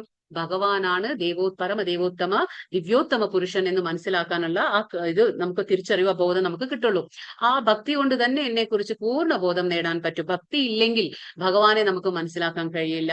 അതുകൊണ്ടാണ് ഭഗവാൻ ഈ കാര്യം പറയുന്നത്. കാരണം വിശ്വാസവും ഭക്തി ഇല്ലെങ്കിൽ ഭഗവാനെ നമുക്ക് മനസ്സിലാക്കാൻ കഴിയില്ല. ഭഗവാൻ എപ്പോഴും ഒരു നിഗൂഢ, അതായത് ഭഗവാൻ ആ ഒരു നിഗൂഢമായിട്ട് തന്നെ, ആ ഒരു രഹസ്യമായി തന്നെ നമുക്ക് ഇരിക്കുകയുള്ളൂ. ഭഗവാനെ നമുക്ക് മനസ്സിലാക്കാൻ കഴിയില്ല. പക്ഷെ നമ്മൾ എപ്പോഴാണോ വിശ്വാസം കൊണ്ടും ഭക്തി കൊണ്ടും ഭഗവാനെ സേവനം അനുഷ്ഠിക്കുന്നത്, അപ്പൊ തീർച്ചയായിട്ടും നമുക്ക് ഭഗവാനെ മനസ്സിലാക്കാൻ കഴിയും. അപ്പോ അതാണ് ഭഗവാൻ പറയുന്നത്, ഭഗവാനെ അറിയണമെന്ന് ആഗ്രഹിക്കുന്നുണ്ടെങ്കിൽ, അപ്പൊ ഭഗവാൻ ഇവിടെ പറയുന്നുണ്ട്, ഭക്തിഹീനർക്ക് ഭഗവാനെ മനസ്സിലാക്കാൻ കഴിയില്ല. അതാണ് അർത്ഥം ഇതിന്റെ. അപ്പൊ ഭഗവാനെ അറിയണമെങ്കിൽ, ഭഗവാനെ അറിയാൻ ആഗ്രഹിക്കുന്നുണ്ടെങ്കിൽ നമ്മൾ എന്ത് ചെയ്യണം? നമ്മൾ ആ വിശുദ്ധ ഭക്തന്റെ, ഭഗവാന്റെ ആ റെപ്രസെന്റേറ്റീവ്, പ്രതിനിധി എന്ന് പറയുന്ന ഒരു വിശുദ്ധ ഭക്തന്റെ ആ നിർദ്ദേശങ്ങൾ അനുസരിച്ച് നമ്മൾ ഭക്തിയുടെ സേവനത്തിൽ ഏർപ്പെടണം. എങ്കിൽ മാത്രമേ നമുക്ക് പരമപുരുഷനെ, ആ ഒരു സത്യം എന്താ, ഭഗവാനായിട്ടുള്ള ആ ഭഗവാൻ എന്ന സത്യം എന്താ എന്ന് നമുക്ക് മനസ്സിലാക്കാൻ കഴിയൂ. അല്ലെങ്കിൽ ഭഗവാൻ തന്നെ പറയുന്നു, നാഹം പ്രകാശ സർവസ്യ യോഗമായ സമാവൃത. അതായത് ഭഗവാൻ പറയുന്നത് എന്താണ്? ഞാൻ പ്രത്യക്ഷപ്പെടില്ല. ആർക്ക്? ഭക്തി ഇല്ലാതെ എന്നെ മനസ്സിലാക്കാൻ ശ്രമിക്കുന്നവർക്ക് ഒരിക്കലും ഭഗവാനെ മനസ്സിലാക്കാൻ സാധിക്കില്ല. കാരണം യോഗമായ സമാവൃത, ഭഗവാന്റെ അന്തരംഗ ശക്തി മറച്ചു പിടിക്കുകയാണെന്ന് ഭഗവാൻ തന്നെ സ്വയം പറയുന്നു. അപ്പൊ നമ്മൾ മനസ്സിലാക്കണം അത് ഭഗവാനെ. ഇനി ഇവിടെ എന്താ ഒരു വാക്ക് പറയുന്നു? വിശത്തെ തദനന്തരം. എന്താണ് ഇവിടെ? അപ്പൊ നമുക്ക് ചിന്തിക്കാം, നമ്മൾ ഒരുപാട് എന്താ പറയാ ഭൗതികമായിട്ടുള്ള വിദ്യാഭ്യാസം ഉണ്ടായിരിക്കും, നമുക്ക് ഒരുപാട് പാണ്ഡിത്യം നേടിയിരിക്കും, നമ്മൾ ഒരുപാട് എഡ്യൂക്കേഷൻ നമുക്ക് ഉണ്ടാവും ഭൗതികമായിട്ട്. പക്ഷെ ഇതൊന്നും നമുക്ക് ഭഗവാനെ മനസ്സിലാക്കാൻ പറ്റില്ല. ഭഗവാനെ മനസ്സിലാക്കണമെങ്കിൽ ആദ്യം വേണ്ടത് എന്താണ്? വിശ്വാസം. ഭഗവാന്റെ കാര്യത്തിൽ വിശ്വാസം ഉണ്ടായിരിക്കണം. സംശയ ദൃഷ്ടിയ ഭഗവാനെ നോക്കുമ്പോൾ ഭഗവാന്റെ കാരുണ്യവും നമുക്ക് ലഭിക്കാൻ പോകുന്നില്ല. അപ്പൊ ഭഗവാൻ പറഞ്ഞില്ലേ, നമുക്ക് യഥാമാം പ്രപദ്യന്തേ, ഏത് രീതിയിലാണോ ഭഗവാനെ ശരണം പ്രാപിക്കുന്നത് അതിനനുസരിച്ച് മാത്രമേ ഭഗവാൻ നമുക്ക് മനസ്സിലാക്കാനുള്ള ഒരു അവസരം നമുക്ക് നൽകുന്നുള്ളൂ. അപ്പൊ നമ്മൾ മനസ്സിലാക്കിയെടുക്കണം. ഇവിടെ പറയുന്നു വിശത്തെ തദനന്തരം, അതായത് ഭഗവാന്റെ സാമ്രാജ്യത്തിലേക്ക് പ്രവേശിക്കാൻ കഴിയും. ആർക്ക്? ഭഗവാന്റെ ഭക്തിയുടെ സേവനം അനുഷ്ഠിക്കുമ്പോൾ. പക്ഷെ ഈ ഭഗവാന്റെ സാമ്രാജ്യം പ്രവേശിക്കുക എന്ന് പറയുമ്പോൾ നമ്മൾ അത് തെറ്റായിട്ട് വിചാരിക്കരുത്. അതായത് വ്യക്തിശൂന്യ ബ്രഹ്മത്തോടുള്ള ഏകീഭാവം എന്ന് വിചാരിക്കരുത്. നമ്മൾ അവിടെ പോയി കഴിഞ്ഞാൽ നമുക്ക് പിന്നെ ഒന്നും ചെയ്യാനില്ല, നമ്മുടെ അസ്തിത്വത്തെ നമ്മൾ ഇല്ലാതാക്കുന്നു, അങ്ങനെയല്ല. നമ്മുടെ ആ വ്യക്തിത്വം, നമ്മുടെ ആ പേഴ്സണൽ ഐഡന്റിഫിക്കേഷൻ, നമ്മുടെ ആ വ്യക്തിത്വം എന്താണോ അത് നിലനിർത്തിക്കൊണ്ട് തന്നെ നമ്മൾ അവിടെ സേവനയിൽ ഏർപ്പെടും. നമ്മൾ അവിടെ ചെന്നിട്ട് എന്താ ചെയ്യുന്നത്? നമ്മുടെ ആ വ്യക്തിത്വത്തിൽ നിന്ന് നമ്മൾ എന്താണ് വ്യക്തിത്വം? നമ്മുടെ സ്വരൂപം എന്താണ്? ഭഗവാന്റെ നിത്യദാസനാണ്. ജീവേര സ്വരൂപഹയ കൃഷ്ണേര നിത്യദാസ. ആ നിത്യസേവനയിൽ നമ്മൾ ഏർപ്പെടുന്നുണ്ട്. അല്ലാതെ നമ്മൾ അവിടെ ചെന്നു ഭഗവാന്റെ ആ ഇതിൽ പോയി നമ്മൾ ഒന്നായി എന്നല്ല. അതാണ് അതിന്റെ അർത്ഥം. അപ്പോ ഇപ്പൊ നമ്മളൊരു ഉദാഹരണം എന്ന് പറയുമ്പോൾ, ഒരു പച്ചക്കിളി ആ മരത്തിലേക്ക് പോയി, പച്ച മരത്തിലേക്ക് ഇങ്ങനെ ചെന്നു, മരത്തിൽ കയറുന്നു എന്ന് പറയുമ്പോൾ നമ്മൾ അത് ആ മരത്തിനോട് ഒന്നായി, അതിനോട് ഏകീഭവിച്ചു എന്ന് നമ്മൾ പറയാൻ പറ്റില്ല. അത് ഏകീഭവിക്കാനല്ല അത് ആ മരത്തിലേക്ക് കയറുന്നത്. അവിടെ കയറുന്നത് എന്താണ്? ആ ഫലങ്ങളെ ഭക്ഷിക്കാനാണ്. അതേപോലെ നമ്മൾ ഭഗവാന്റെ സാമ്രാജ്യത്തിൽ ധാമത്തിലേക്ക് പ്രവേശിക്കുന്നു എന്ന് പറയുമ്പോൾ അവിടെ ഒന്നാകാനല്ല ഭഗവാനായിട്ട്, അവിടെ നമ്മൾ നമ്മുടെ വ്യക്തിത്വം നിലനിർത്തിക്കൊണ്ട് നമ്മൾ നമ്മുടെ ആ ഭഗവാനോടുള്ള ആ സ്നേഹം പിന്നെ പ്രദർശിപ്പിക്കുക, അതായത് ഭക്തിയും സ്നേഹവും എല്ലാം നമുക്കുണ്ടായിരിക്കും. എന്നിട്ടേ അവിടെ പ്രവേശനമുള്ളൂ. എന്നിട്ട് അവിടെ ചെന്ന് എന്താണ് നമ്മൾ നമ്മുടെ നിത്യസേവനയിൽ നമ്മൾ മുഴുകുന്നു. അതാണ് നമ്മൾ മനസ്സിലാക്കേണ്ടത് ഇവിടെ. സർവകർമ്മണ്യാപി സദാ കുർവാണോ മദ്യപാശ്രയഃ മത്പ്രസാദാദാവാപ്നോതി ശാശ്വതം പദമവ്യയം. ഏത് തരം പ്രവൃത്തികളിൽ ഏർപ്പെട്ടിരുന്നാലും എന്നെ മാത്രം ആശ്രയിക്കുന്ന എന്റെ വിശുദ്ധ ഭക്തന് എന്റെ കാരുണ്യത്താലും സംരക്ഷണത്താലും അനശ്വരം ശാശ്വതവുമായ എന്റെ ധാമം പ്രാപിക്കും. അപ്പൊ ഇവിടെ ഭഗവാൻ എന്താ പറയുന്നേ? അപ്പൊ ഭഗവാൻ മദ്വ്യപാശ്രയ എന്ന് പറഞ്ഞാൽ ഭഗവാന് പരമപുരുഷന്റെ സംരക്ഷണത്തിൽ. അപ്പൊ ആരാണോ ഭഗവാന്റെ ഏത് പ്രവൃത്തിയിൽ നമ്മൾ ഏർപ്പെട്ടിരുന്നാലും ഭഗവാനെ മാത്രമാണ് എന്റെ ആശ്രയം, എനിക്ക് ഭഗവാൻ മാത്രമാണ് ആശ്രയം എന്ന് കരുതുന്ന ഒരു ഭക്തന് ഭഗവാൻ എന്ത് നൽകും? സംരക്ഷണം നൽകുന്നു. ഭഗവാന്റെ ആ സംരക്ഷണം നമ്മൾ പറഞ്ഞില്ലേ, ദൈവീക പ്രകൃതി നമ്മളെ ആശ്രിതം, അതാ നമുക്ക് ആശ്രയം നൽകുന്നു. ദൈവീ പ്രകൃതി ആശ്രിതാഹ എന്ന് ഭഗവാൻ പറയുന്നു. അപ്പോ ഭക്തൻ എന്റെ കാരുണ്യത്താലും, ഞാൻ എപ്പോഴും പറയാറുണ്ട്, അതായത് ഭഗവാന്റെ കാരുണ്യം ഇല്ലെങ്കിൽ നമുക്കൊന്നും ചെയ്യാൻ സാധിക്കില്ല. അപ്പൊ ഭഗവാൻ ആ ഭക്തന് കാരുണ്യം നൽകുന്നു. അപ്പൊ ഭഗവാന്റെ കാരുണ്യം മൂലം മാത്രമാണ് ആ സംരക്ഷണത്താലും എന്താണ് അനശ്വരമായ ശാശ്വതമായ ഭഗവാന്റെ ധാമത്തിലേക്ക് നമുക്ക് പ്രവേശനമുണ്ട്. അവിടെ ചെന്ന് കഴിഞ്ഞാൽ എന്താണ്? നമുക്ക് തിരിച്ചു വരേണ്ട ആവശ്യമില്ല. അപ്പൊ ഇതിനൊക്കെ നമുക്ക് വേണമെങ്കിൽ ഇങ്ങനെയുള്ള ആ വഴി നമ്മൾ തിരഞ്ഞെടുക്കണം, ഭക്തി മാർഗമെങ്കിൽ നമുക്ക് എന്താണ്? ഒരു ഗുരുവിന്റെ ആവശ്യമുണ്ട്. എന്തുകൊണ്ടാണ് ഗുരു ഭഗവാനല്ല, ഗുരു എന്താണ്? ഭഗവാന്റെ പ്രതിനിധിയാണ്. ഗുരു എപ്പോഴും ഭഗവാന്റെ പ്രതിനിധിയാണ്. അപ്പൊ നമുക്ക് ഗുരുവിലൂടെ ഭഗവാന്റെ, നമ്മൾ എപ്പോഴും പറയാറില്ലേ, നമുക്ക് എന്താ പറയാ, ബാഹ്യമായിട്ടുള്ള ഈ ഇന്ദ്രിയം കൊണ്ട് ഭഗവാനെ ദർശിക്കാൻ കഴിയില്ല. പക്ഷെ നമുക്ക് എന്ത് വേണം? ജ്ഞാനചക്ഷുഷ. ഭഗവാൻ പറയുന്നില്ലേ, പശ്യന്തി ജ്ഞാനചക്ഷുഷ വിമൂഢാനാനു പശ്യന്തി. വിഡ്ഢികൾക്ക് എന്നെ മനസ്സിലാകില്ല, പക്ഷെ ഈ ജ്ഞാനചക്ഷുഷ അകക്കണ്ണ്, ജ്ഞാനത്തിന്റെ അകക്കണ്ണുള്ളവർക്ക് എന്നെ മനസ്സിലാക്കാൻ കഴിയും. ആ ജ്ഞാനത്തിന്റെ അകക്കണ്ണ് വേണമെങ്കിൽ ഇതൊക്കെ പറഞ്ഞ് മനസ്സിലാക്കി തരാൻ നമുക്കൊരു ഗുരു ഉണ്ടാവണം. ആ ഗുരു ഭഗവാന്റെ പ്രതിനിധിയാണ്. അവരിലൂടെ നമ്മൾ ഈ കാര്യങ്ങളെല്ലാം മനസ്സിലാക്കി നമ്മൾ എന്താണ്, അപ്പൊ നമുക്ക് ഭഗവാന്റെ കാര്യങ്ങൾ മനസ്സിലായി ഭക്തിയുടെ സേവനത്തിൽ നമുക്ക് ഏർപ്പെടാം. അങ്ങനെ ആകുമ്പോൾ നമ്മുടെ ജീവിതത്തിൽ എന്താണ്, നമുക്ക് ഈ ഉണ്ടാകുന്ന നമ്മുടെ ജീവിതത്തിലെ ആ ക്ലേശങ്ങളെല്ലാം ഒരു എന്താണ്, അതിങ്ങനെ കുറഞ്ഞു വരും. നമ്മുടെ ജീവിതത്തിൽ എന്താണ്, കുറെ ഉള്ളത് നമുക്ക് കുറച്ചായി വരും. അപ്പൊ ഇതാണ് നമുക്ക് ഭക്തിയുടെ സേവനം അനുഷ്ഠിക്കുമ്പോൾ നമുക്ക് ഒരുപാട് ഭഗവാന്റെ ആ അനുഗ്രഹം മൂലം നമുക്ക് ആ ഭൗതിക ക്ലേശങ്ങളിൽ നിന്നെല്ലാം നമുക്ക് ഒഴിഞ്ഞു നിൽക്കാൻ സാധിക്കും. ഇതൊക്കെ നമുക്ക് മൂന്നാമത്തെ ലെവലിൽ മനസ്സിലാക്കാം കൂടുതലായിട്ട്. അപ്പൊ അതാണ് പറയുന്നത്. അപ്പൊ ഇതാണ് ഇവിടെ നമ്മൾ മനസ്സിലാക്കേണ്ടത്. ശാശ്വതമായ ഭഗവാന്റെ ആ ധാമത്തിലേക്ക് നമുക്ക് പോകാൻ സാധിക്കും, അതിൽ യാതൊരു സംശയവും നമുക്ക് വേണ്ട. ഭഗവാനെ പക്ഷെ ഭക്തിയുടെ സേവനം അനുഷ്ഠിക്കുക മാത്രം നമ്മൾ ചെയ്യണം. മച്ചിത്ത സർവ ദുർഗാണി മത്പ്രസാദാ തിരിഷ്യതി അഥ ചേത്വം അഹങ്കാരൻ നാശ്രോഷ്യസി വിനങ്ഷ്യസി. ഇവിടെ പറയുന്നു, എന്നെ കുറിച്ച് ബോധവാനായിരുന്നാൽ നിനക്ക് എന്റെ പ്രസാദം കൊണ്ട് തന്നെ ബദ്ധ ജീവിതത്തിന്റെ സകല ക്ലേശങ്ങളെയും അതിജീവിക്കാൻ കഴിയും. ഇതാണ് പറഞ്ഞത്. നമ്മൾ എപ്പോഴാണോ ഭഗവാന്റെ ഭക്തിയുടെ സേവനം അനുഷ്ഠിക്കുന്നത്, ആ ഭഗവാന്റെ ആ കാരുണ്യം മൂലം നമുക്ക് എന്താ സംഭവിക്കുക? ഭഗവാന്റെ പ്രസാദം കൊണ്ട് തന്നെ ബദ്ധ ജീവിതത്തിന്റെ, ഇപ്പൊ നമ്മളെല്ലാം ഭഗവാന്റെ അംശമായതുകൊണ്ട് നമ്മൾ ഉത്കൃഷ്ട ശക്തിയാണ്. പക്ഷെ 3 ഗുണങ്ങളാണ് നമ്മളെ ബദ്ധാത്മാവാക്കി വെക്കുന്നത്. അതുകൊണ്ടാണ് നമ്മൾ ബദ്ധ ജീവിതം നയിക്കുന്നത്. പക്ഷെ ഭഗവാൻ പറയുന്നു, സകല ക്ലേശങ്ങളെയും അതിജീവിക്കാൻ പറ്റും. അപ്പൊ ഈ ഭൗതികമായ 3 ക്ലേശങ്ങളൊന്നും നമ്മളെ ബാധിക്കില്ല. പക്ഷെ നമ്മൾ അത്രയും ഭഗവാനിൽ ശരണം പ്രാപിച്ചിരിക്കണം. ആ ബോധത്തോടെ പ്രവർത്തിക്കാതെ, നേരെ മറിച്ച് ഇപ്പൊ നമ്മൾ ആ ബോധമല്ല നമുക്ക് എങ്കിൽ, ആ ബോധത്തോടെ പ്രവർത്തിക്കാതെ മിഥ്യ അഹങ്കാരം കൊണ്ട് ഞാൻ തന്നെ നമ്മുടേതായ തെറ്റായ ഒരു മിഥ്യാബോധം കൊണ്ട് നമ്മൾ പ്രവർത്തിക്കുകയാണെങ്കിൽ, എന്റെ അഭിമതം അനുസരിക്കാതെ, അതായത് ഭഗവാന്റെ അഭിമതം അനുസരിക്കാതെ നമ്മൾ പ്രവർത്തിക്കുകയാണെങ്കിൽ അപ്പൊ എന്താണ് ഫലം? നാശമാണ് ഫലം. ഈ ചിത്രത്തിൽ കാണുന്ന ആരാണ്? ഇത് ജഗായ് മതായ് എന്ന 2 സഹോദരന്മാരാണ്. ഇവര് ബ്രാഹ്മണന്മാരാണ്. നമ്മുടെ ശ്രീകൃഷ്ണൻ ചൈതന്യ മഹാപ്രഭുവായി മായാപൂരിൽ അവതരിച്ചപ്പോൾ അവിടെ നവദ്വീപില് ഇവരുണ്ടായിരുന്നു. ആര്? ഈ ജഗായ് മതായ് എന്ന 2 ബ്രാഹ്മണ സഹോദരന്മാരാണ്.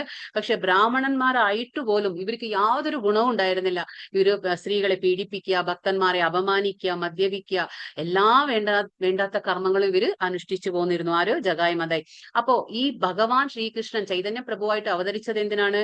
ഹരേ കൃഷ്ണ മന്ത്രം പ്രചരിപ്പിക്കാനാണ്. കരുണ അവതാരമാണ്, രഹസ്യ അവതാരമാണ്.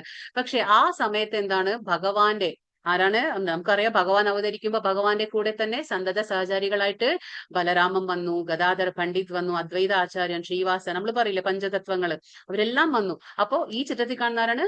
ബലരാമനാണ്. അതായത് നിത്യാനന്ദ പ്രഭുവായിട്ട് അവതരിച്ചു. ബലരാമൻ ആരാണ്? നിത്യാനന്ദ പ്രഭുവായി അവതരിച്ചു.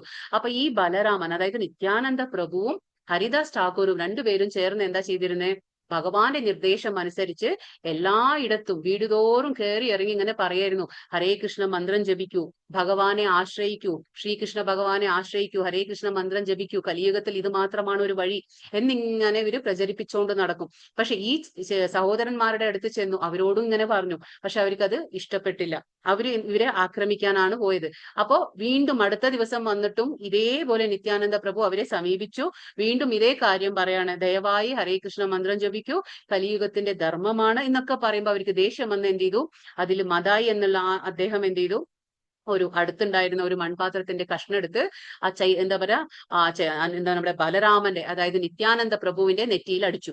അപ്പൊ എന്താണ്? ആ രക്തം വരികയാണ്. അപ്പൊ രക്തം ഇങ്ങനെ ഒഴുകാണ്. അപ്പൊ ആ സമയത്ത് എന്നിട്ടും നമ്മുടെ ആ നിത്യാനന്ദ പ്രഭു കോപിച്ചില്ല. വീണ്ടും പറയണേ, നിങ്ങൾ എന്നെ ഉപദ്രവിച്ചാലും വേണ്ടില്ല, പക്ഷെ നിങ്ങൾ ദയവായി ഹരേ കൃഷ്ണ മന്ത്രം ജപിക്കൂ. കാരണം അത്രയും പതിത ആത്മാക്കളാണ് അവര്. അപ്പൊ വീണ്ടും പറയാണ്, ദയവായി ഹരേ കൃഷ്ണ മന്ത്രം ജപിക്കൂ എന്ന്. ആ ഒന്നും ദേഷ്യമൊന്നും തോന്നുന്നില്ല. ആ സമയത്തേക്ക് അവിടെ ആരെത്തി? ചൈതന്യ മഹാപ്രഭു എത്തി. അതായത് നിത്യാനന്ദ പ്രഭുവിനെ ഉപദ്രവിച്ചത് മനസ്സിലായപ്പോൾ അവിടേക്ക് ചൈതന്യ മഹാപ്രഭു എത്തി. ഉടനടി ചൈതന്യ പ്രഭു ആരാണ്? സ്വയം ശ്രീകൃഷ്ണ ഭഗവാനാണ്. അപ്പൊ ആ ഒരു സംഭവത്തിൽ ഉടനടി പ്രഭു എന്താണ് ചെയ്തത്? ആ സുദർശനത്തെ വിളിക്കുകയാണ് ചെയ്തത്, ആഹ്വാനം ചെയ്തു. ആ സുദർശനം വരുന്നതോടുകൂടി നമ്മുടെ നിത്യാനന്ദ പ്രഭു പിടിച്ചു. അതായത് ഭഗവാനോട് പറയാണ്, നമ്മുടെ ഈ കലിയുഗത്തിലെ അവതാരം എന്താണ്? കാരുണ്യ അവതാരമാണ്. നമ്മളിവിടെ ആരെയും ശിക്ഷിക്കാനല്ല വന്നിട്ടുള്ളത്, കരുണ കൊടുക്കാനാണ്, കാരുണ്യം കാണിക്കാനാണ് വന്നിട്ടുള്ളത്. ദയവായി അവരെ കരുണ കാണിച്ചാലും, അവർക്ക് നിങ്ങളുടെ കരുണയാണ് വേണ്ടത്, കാരുണ്യമാണ് വേണ്ടത് എന്നൊക്കെ അപേക്ഷിക്കാൻ ആര്? നിത്യാനന്ദ പ്രഭു. അങ്ങനെ ചൈതന്യ പ്രഭു പിൻവാങ്ങാണ്, സുദർശന ചക്രത്തെ പിൻവാങ്ങണം. അപ്പോഴേക്കും എന്താണ്? ജഗായി മതായിക്ക് ബോധ്യപ്പെട്ടു, ആ ചൈതന്യ രൂപത്തിൽ നിൽക്കുന്നത് ആരാണ് മുന്നില്? ശ്രീകൃഷ്ണ ഭഗവാൻ തന്നെ എന്നുള്ളത് മനസ്സിലായി. കാൽക്കല് വീണ് മാപ്പു ചോദിക്കാണ്. അങ്ങനെ അതിനുശേഷം എന്താണ്? ഇവർ രണ്ടുപേരും അവരുടെ ആ തെറ്റുകൾക്ക് വേണ്ടി പശ്ചാത്തപിക്കുകയും എന്താ പറയാ പശ്ചാത്തപിക്കുകയും പിന്നീട് നല്ലൊരു ശുദ്ധ ഭക്തന്മാരായി മാറുകയും ചെയ്തു. അതാണ് പറഞ്ഞത്. അപ്പോ ഇതാണ് ഭഗവാൻ പറയുന്നത്, നമ്മുടെ മിഥ്യ അഹങ്കാരം കൊണ്ട് ഭഗവാന്റെ ആ കാര്യങ്ങളെല്ലാം നമ്മൾ മനസ്സിലാക്കാതെ, ഭഗവാന്റെ അഭിമതം എന്താണോ അതനുസരിക്കാതെ നമ്മുടെ ഇഷ്ടം പോലെ നമ്മൾ ചെയ്യുകയാണെങ്കിൽ എന്താണ് ഫലം? അതിന്റെ നാശമാണ് ഫലം എന്ന് ഭഗവാൻ പറയാണ്. ഈശ്വര സർവഭൂതാനാം ഹൃദ്ദേശേ അർജുന തിഷ്ഠതി ഭ്രാമയാൻ സർവഭൂതാനി യന്ത്രാരൂഢാനി മായയാ. അർജുന പരമപുരുഷൻ എല്ലാവരുടെയും ഹൃദയത്തിൽ കുടികൊള്ളുകയും ഭൗതിക ശക്തിയാൽ നിർമ്മിതമായ യന്ത്രത്തിൽ എന്ന പോലെ സ്ഥിതി ചെയ്യുന്ന ജീവാത്മാക്കളുടെ ഭ്രമണത്തെ നിയന്ത്രിക്കുകയും ചെയ്യുന്നു. അപ്പൊ ഇവിടെ നമുക്ക് മനസ്സിലാക്കാം, ഇവിടെ നമ്മൾ ചിത്രത്തിൽ എന്താ കാണുന്നത്? ഓരോ ജീവജാലങ്ങളും ഉണ്ടല്ലേ, 84 ലക്ഷം ജീവജാലങ്ങളുണ്ട്. ഇപ്പൊ ഭഗവാൻ പറയുന്നു, ആ ഹൃദ്ദേശേ അർജുന തിഷ്ഠതി. ഇപ്പൊ ഭഗവാൻ എവിടെയാണ് വസിക്കുന്നത്? നമ്മുടെ ഹൃദയത്തിലാണ് എന്നുള്ളതിന്റെ ആ ശ്ലോകമാണ് ഇത്. ഭഗവാൻ ഹൃദ്ദേശേ അർജുന, ആ ഹൃദയത്തിലാണ് വസിക്കുന്നത്. അപ്പോ എല്ലാ ജീവജാലങ്ങളുടെയും ഹൃദയത്തിൽ ഭഗവാൻ വസിക്കുന്നുണ്ട്. ഭഗവാൻ എന്താ പറയുന്നത്? ഞാൻ യന്ത്രാരൂഢാനി മായയാ. അതായത് ഇപ്പോ നമുക്ക് ഈ ശരീരങ്ങള് ആനയുടെയോ നായിയുടെയോ പൂച്ചയുടെയോ പശുവിന്റെയോ മനുഷ്യന്റെ ഈ ശരീരങ്ങളൊക്കെ എങ്ങനെ കിട്ടുന്നത്? ഭൗതിക പ്രപഞ്ചം, അതായത് ഭൗതിക ശക്തിയായ ആ മായാദേവി, അവളാണ് നമുക്ക് ഓരോ ശരീരങ്ങൾ ഇങ്ങനെ തരുന്നത്. പക്ഷെ ഈ ഭൗതിക പ്രപഞ്ചം നമുക്ക് ഇങ്ങനെ ഓരോ ശരീരം തരണമെങ്കിൽ അതിന്റെ പിന്നിൽ ആരാണ്? ശ്രീകൃഷ്ണ ഭഗവാൻ. കാരണം എന്താണ്? ആ ബീജപ്രദ പിതാവാണ്. ഭഗവാനാണ് ആ ബീജം നൽകുന്നത്. ഭഗവാനാണ് പറഞ്ഞു കൊടുക്കുന്നത് ഇന്ന ആത്മാവിന് ഇന്ന ശരീരം എന്നുള്ള ഭഗവാനാണ് പറഞ്ഞു കൊടുക്കുന്നത്. അപ്പോ നമുക്ക് ഓരോ വ്യത്യസ്തമായ ശരീരങ്ങൾ ലഭിക്കുകയാണ്. അപ്പൊ ഇങ്ങനെ വ്യത്യസ്തമായ ശരീരങ്ങളൊക്കെ എന്താണ്? യന്ത്രങ്ങളെ പോലെ. ആ യന്ത്രങ്ങൾ പ്രവർത്തിക്കണമെങ്കിൽ എന്താണ്? ഇപ്പൊ നമുക്കൊരു എക്സാമ്പിൾ, അതായത് നമുക്കിപ്പോ ഒരു ക്ലോക്ക് ഉണ്ടെങ്കിൽ നമ്മുടെ വീട്ടിൽ, അപ്പൊ ആ ക്ലോക്ക് നടക്കണമെങ്കിൽ അതിന്റെ ഉള്ളിൽ എന്താണ്? ബാറ്ററി ഉണ്ടായിരിക്കണം അല്ലെ? ആ ബാറ്ററി നമ്മൾ എടുത്തു കഴിഞ്ഞാൽ, ആ ബാറ്ററി ഊരിക്കഴിഞ്ഞാൽ എന്താണ്? ക്ലോക്ക് നടക്കില്ല. അതേപോലെ നമ്മുടെ ഈ ശരീരമാകുന്ന യന്ത്രങ്ങളെല്ലാം നടക്കണമെങ്കിൽ എന്താണ്? ഉള്ളില് ആത്മാവ് ഉണ്ടാവണം. അതിന്റെ കൂടെ ആരുണ്ട്? ജീവാത്മാവിന്റെ കൂടെ പരമാത്മാവുണ്ട്. അപ്പൊ ഈ ജീവാത്മാവ് നമ്മുടെ ശരീരം വിട്ടുപോയി കഴിഞ്ഞാല് ഈ യന്ത്രമാകുന്ന ഈ ശരീരം ഒന്നിനും കൊള്ളില്ല, ഇത് പ്രവർത്തിക്കില്ല. അതുപോലെയാണ്. അപ്പൊ ഭഗവാൻ അതാ പറയണേ, ഈ ഭൗതിക ശക്തിയാൽ നിർമ്മിതമായ ഈ യന്ത്രത്തിൽ എന്ന പോലെ സ്ഥിതി ചെയ്യുന്ന ജീവാത്മാക്കളുടെ ഭ്രമണത്തെ, ആ സഞ്ചാരത്തെ, അതിന്റെ മൂവ്മെന്റ്സ് എന്ന് നമ്മൾ പറയും. അതിനെ ആരാണ് നിയന്ത്രിക്കുന്നത്? ഉള്ളിലിരുന്നു കൊണ്ട് ഭഗവാനാണ്. അപ്പൊ ഭഗവാൻ ഉള്ളിലുണ്ട്. അപ്പൊ ഭഗവാനാണ് ആ നമ്മുടെ യന്ത്രമാകുന്ന ഈ ശരീരത്തെ, അതിന്റെ ആ ചലനത്തെ, അതിന്റെ ഭ്രമണത്തെയൊക്കെ നിയന്ത്രിക്കുന്നത് ഭഗവാനാണെന്ന് ഭഗവാൻ ഇവിടെ പറയുന്നു. അപ്പൊ ഓരോ വ്യക്തിയും ആരെയാണ് ആശ്രയിക്കേണ്ടത്? ഭഗവാനെ തന്നെയാണ് ആശ്രയിക്കേണ്ടത്. തമേവ ശരണം ഗച്ഛ സർവഭാവേന ഭാരത തത്പ്രസാദ പരമം ശാന്തി സ്ഥാനം പ്രാപ്സ്യസി ശാശ്വതം. ഹേ ഭാരത, പരമപുരുഷന് ആത്മസമർപ്പണം ചെയ്ത് അവിടുത്തെ പ്രസാദം കൊണ്ട് നീ പരമമായ ശാന്തി നേടും, ശാശ്വതമായ പരമപദം പ്രാപിക്കും. ശാശ്വതമായ പരമപദം നമുക്ക് വേണമെങ്കിൽ, നമ്മൾ ഈ ജനന മരണത്തിന്റെ ചക്രത്തിൽ നമുക്ക് മോചനം വേണമെങ്കിൽ നമ്മൾ ഭഗവാനെ ആത്മാർത്ഥമായി നമ്മൾ ശരണം പ്രാപിക്കണം ഭഗവാനിൽ. അവിടുത്തെ പ്രസാദം കൊണ്ട്, ഭഗവാന്റെ കാരുണ്യം പ്രസാദം ഉണ്ടെങ്കിൽ മാത്രമാണ് നമുക്ക് ഒരു ശാന്തി നമുക്ക് നേടാൻ കഴിയുള്ളൂ. ഈ ഇവിടെ ഭൗതിക ലോകത്തിൽ നിന്ന് നമുക്ക് ഒരു മുക്തിക്ക് അത് കാരണമാകുന്നുള്ളൂ. ഈ ചിത്രത്തിൽ കാണുന്ന ആരാണ്? ജഗന്നാഥ സ്വാമി എന്ന് പറയും. നമ്മൾ പറയുന്നത് അതായത് ഒറീസയിലെ ജഗന്നാഥ് പുരി ക്ഷേത്രത്തിലെ ആ വിഗ്രഹങ്ങളാണ്. നമ്മൾ പറഞ്ഞില്ലേ, ഭഗവാൻ നമ്മുടെ സേവനങ്ങൾ സ്വീകരിക്കാനായിട്ട് എങ്ങനെയാ വരിക? ഏത് രൂപത്തിലാ? അർച്ച വിഗ്രഹം നമ്മൾ പഠിച്ചു. ഈ അർച്ച വിഗ്രഹ രൂപങ്ങൾ നമ്മൾ പറഞ്ഞു 8 രീതിയിൽ ഏത് വേണമെങ്കിലും ആവാം. മണ്ണിന്റെ, ലോഹത്തിന്റെ, മരത്തിന്റെ, പിന്നെന്താ പറയാ, ചിത്രത്തിന്റെ, എന്ത് വേണമെങ്കിലും ആവാം. അപ്പൊ ഇത് മരത്തിന്റെ ആണ്. ഈ ജഗന്നാഥ് പുരിയിലുള്ള ഈ വിഗ്രഹം എന്ന് പറയുന്നത് ദാരു ബ്രഹ്മ എന്ന് പറയും. ദാരു ബ്രഹ്മ എന്ന ദിവ്യ മരം കൊണ്ട് നിർമ്മിച്ചതാണ് ഈ വിഗ്രഹം. അപ്പൊ ഇത് അവിടെ നമുക്ക് ബലരാമൻ, അതായത് ഇത് ശ്രീകൃഷ്ണൻ, അതേപോലെ ബലരാമൻ ഉണ്ട്, അതേപോലെ സുഭദ്ര അവിടുത്തെ പ്രതിഷ്ഠകളാണ്. അപ്പൊ ഈ 3 പേര് ഇതേ രീതിയിലാണ്. എന്താണ് പ്രത്യേകത എന്ന് പറഞ്ഞാൽ കൈയും കാലെല്ലാം ഉൾവലിഞ്ഞ പോലെ. ഭഗവാന്റെ രൂപം എങ്ങനെയാണ്? കൈകളും കാലുകളെല്ലാം ഉൾവലിഞ്ഞ പോലെ. പിന്നെ എങ്ങനെയാണ് കാണുന്നത്? പിന്നെ കണ്ണുകളെല്ലാം വിടർത്തിയിരിക്കുന്ന കണ്ണുകളാണ് ഭഗവാന്റേത്. എന്തുകൊണ്ടാണ് ഇങ്ങനെ? അതായത് ഭഗവാൻ ദ്വാരകയിൽ ഇരിക്കുമ്പോ, ദ്വാരകയിലെ റാണി ആരാണ്? നമ്മുടെ രുക്മിണി ദേവിക്ക് ഒരു ആഗ്രഹം തോന്നാണ്, ഭഗവാന്റെ വൃന്ദാവന ലീലകളെ കുറിച്ച് എനിക്കൊന്നും മനസ്സിലാക്കണം, അറിയണം എന്നുള്ള ആഗ്രഹം തോന്നാണ്. അപ്പോ അവിടുത്തെ എന്താ രോഹിണി മാതാവിനോട് ചോദിക്കുകയാണ്, എന്താണ് വൃന്ദാവനത്തിലെ ഭഗവാൻ കാണിച്ചത്? കാരണം ഭഗവാന് വൃന്ദാവനം എന്ന് പറയുമ്പോ ഒരുപാട് ഇഷ്ടമാണ് ഭഗവാന്. അപ്പൊ അവിടുത്തെ ലീലകളെ കുറിച്ച് ചോദിക്കുമ്പോ അപ്പൊ ഈ രുക്മിണി ദേവിയോട് പറഞ്ഞു കൊടുക്കാണ് ആര്? രോഹിണി മാത പറഞ്ഞു കൊടുക്കുക. അപ്പൊ വാതിലിന്റെ അവിടെ ആരാ നിൽക്കുന്നത്? ആ കൃഷ്ണന്റെ അനിയത്തി സഹോദരിയായ സുഭദ്ര നിൽക്കുകയാണ്. ഞാൻ നോക്കി നിൽക്കാം, കാരണം കൃഷ്ണനും ബലരാമനും ഉള്ളിലേക്ക് വരാതെ ഞാൻ നോക്കി നിൽക്കാം എന്നും പറഞ്ഞ് നിൽക്കാണ്. അവർ കേൾക്കണ്ട ഈ കഥ എന്നും പറഞ്ഞ് നിൽക്കുക. കാരണം കൃഷ്ണന് വൃന്ദാവനം എന്ന് പറഞ്ഞു കഴിഞ്ഞാൽ പിന്നെ അവിടെ ബോധം കെട്ടു വീഴും. അത്രയ്ക്ക് ഇഷ്ടമാണ് കൃഷ്ണന് വൃന്ദാവനം. അപ്പോ അതുകൊണ്ട് എന്താണ്, ഈ വാതിലിന്റെ അവിടെ നമ്മുടെ സുഭദ്ര നിൽക്കാണ്. അപ്പോ രോഹിണി മാത ഇങ്ങനെ പറഞ്ഞുകൊണ്ടിരിക്കുകയാണ് അവിടുത്തെ ലീലകളും വൃന്ദാവനത്തിലെ ഓരോ ലീലകൾ ഇങ്ങനെ വർണ്ണിച്ചിരിക്കുമ്പോ എന്താണ്, ആ സുഭദ്ര അതിൽ കേട്ട് ഇങ്ങനെ മതി മറന്നപ്പോ എന്തായി? അവിടെ ശ്രീകൃഷ്ണനും വന്നു, ബലരാമനും വന്നു. രണ്ടുപേരും കേൾക്കാണ്. അതൊന്നും സുഭദ്ര കണ്ടില്ല. അപ്പൊ ആ രണ്ടുപേരും വന്നിട്ട് എന്താണ്, സ്വയം ഇങ്ങനെ കഥ കേൾക്കാണല്ലോ. ആ ബാല്യത്തിലെ അവിടെ കാണിച്ച എല്ലാ ലീലകളെല്ലാം ഇങ്ങനെ കേട്ടുകൊണ്ടിരിക്കുമ്പോ എന്താണ്, കൃഷ്ണന്റെ കണ്ണുകൾ ഇങ്ങനെ ഒരു വിടർന്ന അവസ്ഥയിലായി. അപ്പൊ കൈകളും ഭഗവാന്റെ 2 കൈകളും കാലുകളും എല്ലാം ഇങ്ങനെ ഉൾവലിഞ്ഞ ഒരു അവസ്ഥയിലായി. ഒരു പ്രത്യേക രൂപത്തിലേക്കായി ഭഗവാൻ മാറി. അവിടെ ഭഗവാൻ മാത്രമല്ല, അവിടെ ഭഗവാനും സുഭദ്രയും പിന്നെന്താ നമ്മുടെ ബലരാമനും എല്ലാവരും ഇങ്ങനെ അത്ഭുതകരമായിട്ട് ആ ഒരു കഥ ഇങ്ങനെ കേട്ട് അതിലിങ്ങനെ മതിമറന്ന് ആസ്വദിക്കുകയാണ്. അപ്പൊ ആ രൂപം തന്നെ മാറിപ്പോയി. അങ്ങനെ മാറുന്ന സമയത്ത് അവിടേക്ക് നാരദ മുനി വരികയാണ്. നാരദ മഹർഷി വന്നിട്ട് പറയാണ്, ഭഗവാന്റെ ഇങ്ങനെ ഒരു അത്ഭുതമായിട്ടുള്ള ഈ ഒരു രൂപം നോക്കിയിട്ട് ഭയങ്കര ഇഷ്ടപ്പെടുന്നു. ആർക്ക്? നാരദ മുനിക്ക്. അപ്പൊ നാരദ മുനി പറയാണ്, കലിയുഗത്തിലെ ജനങ്ങൾക്ക് ഇങ്ങനെ ഒരു രൂപം ആരാധിക്കാനും ഭഗവാന്റെ ദർശനം കിട്ടാനും ഒന്നും അനുഗ്രഹിക്കാൻ പറയാണ്.